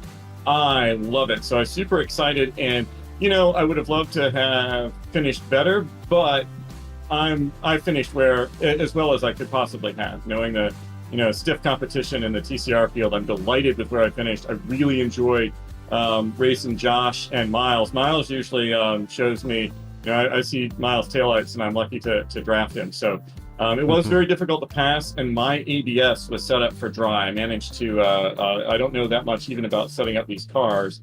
And I was using a dry setup and just put on wet tires. And I had the ABS set to not do very much, which is not really what you want in the wet. So I still had a lot of trouble braking, but I'm I'm proud of myself for staying focused and not losing it, because it was a wild ride every second. Yeah, a couple good points you bring up there for sure with the ABS and stuff. I'm sure there's some other drivers out there as well really coming to terms just with the controls in the car even today.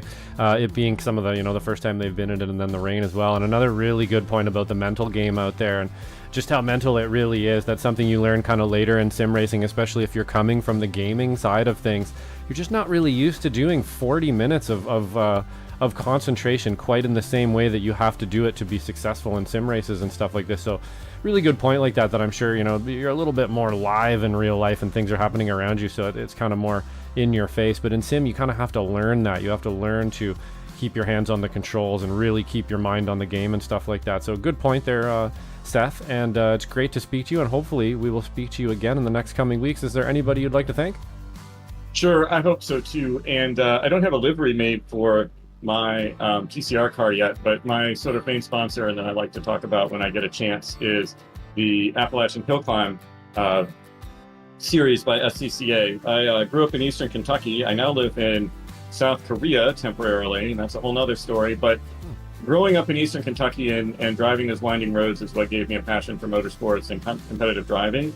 And SCCA's program and series of hill climbs in that area brings tourist money for motorsports, and I think it's just a super exciting thing to have happen.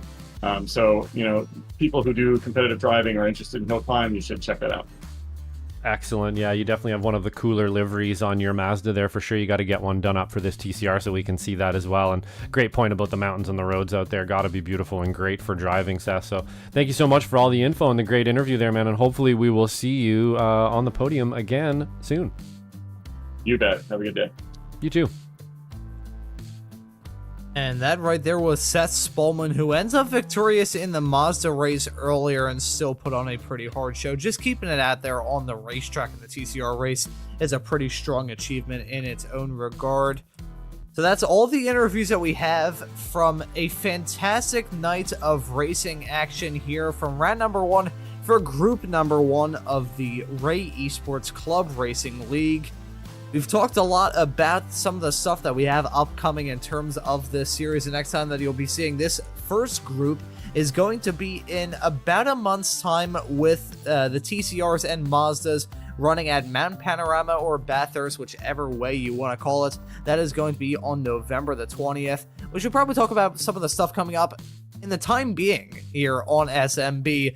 Coming up to kick off the month of November is going to be a fantastic slate of Weekend Warriors action. Gonna hear Josh and myself on call for the Formula Vs running at Zandvoort this upcoming Saturday. You also got the Formula Fords running at Brands Hatch and the Spec Racer Fords running at Road Atlanta. And then the action from the Ray Esports Club Racing League continues with Group 2 running at Sebring for the GT4. So 70 minutes of racing action. Some driver changes may be possible. Some pit stops are required there as well. That is going to be some fantastic action in about 1 week's time. And if you're in the mood for some more Formula V action, you'll be able to catch one of the final rounds of the Formula V Weekend Warrior season running at the Indianapolis Motor Speedway Road Course on Saturday, November the 9th. But Josh, this was a fantastic night of racing action. I feel like me slapping my own hand kind of timed up perfectly with you switching the graphic from my end, but it was a great night of racing action, some rain-affected racing as well, but still a great way to kick this season off. What are your final thoughts before we wrap things up? Yeah, absolutely, man. I'm very, very happy to be a part of this and really looking forward to the rest of the Ray Esports Club Racing League here this season.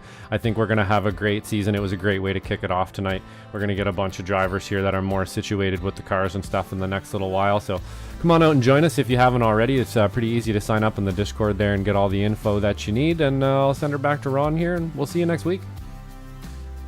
Well, thank you very much, Josh, for that. And a reminder to any of these drivers, you may want to join this series, because honestly, just from my perspective, when I first learned about what was the plan moving forward with the now Ray Esports Club Racing League, I was hooked on it right away. This is a fantastic series. Really happy to be a part of it all throughout the season, Josh. It is going to be a whole lot of fun. And we got, once again, thanks SimMotion for being a sponsor of this series and making these broadcasts possible. We talked about them earlier. You can visit us.sim-motion.com and also use code RAY5 at checkout to get some very sweet discounts on some of the best sim racing products out there.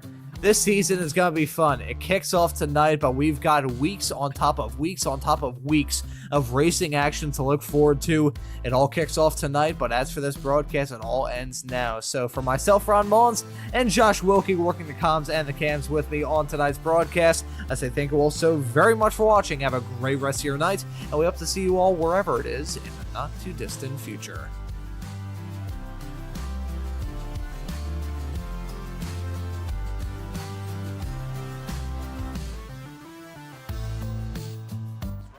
Through dip 50, slowing crest 40, 1 left. Caution to 2 right short to 5. Introducing the Sim Motion Rally Sequential Shifter.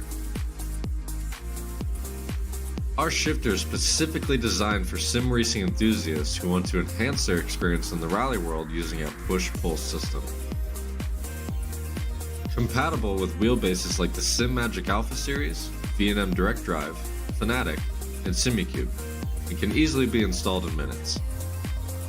It also has the adjustability to suit any wheel or driver's needs. It's also plug and play with titles like Dirt Rally, iRacing, and WRC. Available now at sim-motion.com.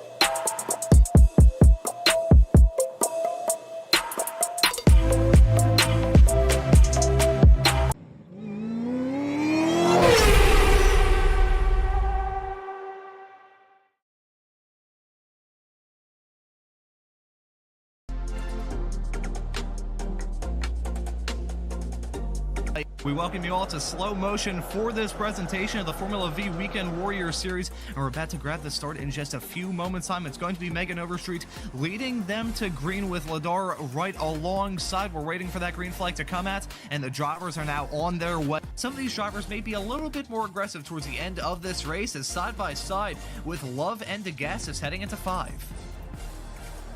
Oh, it's close. It's a bit treacherous on the corner. Rex is just singling run wide there, Ron. Down the running order, Love and Brewster, meanwhile, they have been in the tow and they've seen all these drivers try and do their own maneuvers. They definitely have something cooking behind the wheel of those FV race cars. As Montgomery gets that move done, one's running at the back. Well, not actually running right now, I don't believe, as there's a spinner with Ladar. Oh no. Oh, and there's contact as well. We are live for the first time on slow motion broadcasting with the FF Weekend Warriors. We're at Sebring this weekend. It's going to be a blast. I saw a little bit of rain here in the practice session, but we'll get to that here in 1 second. My name is Adam Thompson. I'm joined in the booth by Randall McGrew. With these three going right at it, we see you're getting really, really squirrely. There. Oh no! Some contact. Oh no! Jurg and Antonio, the two Masters leaders, both with issues and now dropping down the order. There's a dicing through the curbs. Our lead 2. As that's Instaman just slossing it up the inside through McIntyre there. Beautifully done by the Icelandic driver as there's a big incident happened behind somewhere. Gonzaga losing a lot of places back. Almost touching at that point. They're around there heading into the closing stages of the track. Not quite there yet. Heading through what I'm calling the horseshoe, but let's not get into my drawing skills at this point. Nothing but clear track ahead of them at this point, so no one should be able to interfere in that battle. Side by side, nearly had contact there. That's going to put Kabanka on the inside for this next hairpin. This could be what decides it, and he's gone right on the outside, actually trying to cover off the car. I do wonder if Barry is going to be close enough to potentially slipstream. They've got 2 corners left to go. This is penultimate one now. Barry right up close, 0.3 of a second. I'm not sure it's going to be close enough. 0.2 of a second. He's got to keep his foot on that loud pedal. Catches a little bit of a curve, but has Kabanga done it? Barry going to the inside, and Kabanga gets it. The field in Castro's hands, and he's going immediately. Gets a good jump there over green, and is pulling away. He is gapping early, even moving over to try to break up any sort of slipstream or help that inside line, making sure Green has his hands full coming into T1. Be York's chance. Did Jason give Antonio just a little bit of a slow up? It doesn't look like it. Antonio down to the inside. Hopefully going to be able to make this move. Oh, that was close. Soto both coming very hot with a head of steam. Playva going up to try to move out of the way and give up the slipstream. Here comes Gilliland. Slow down. Gilliland coming in, going to try to challenge for this podium. They're going to go too wide. Oh, no! Oh, no! Gilliland and Playva come together.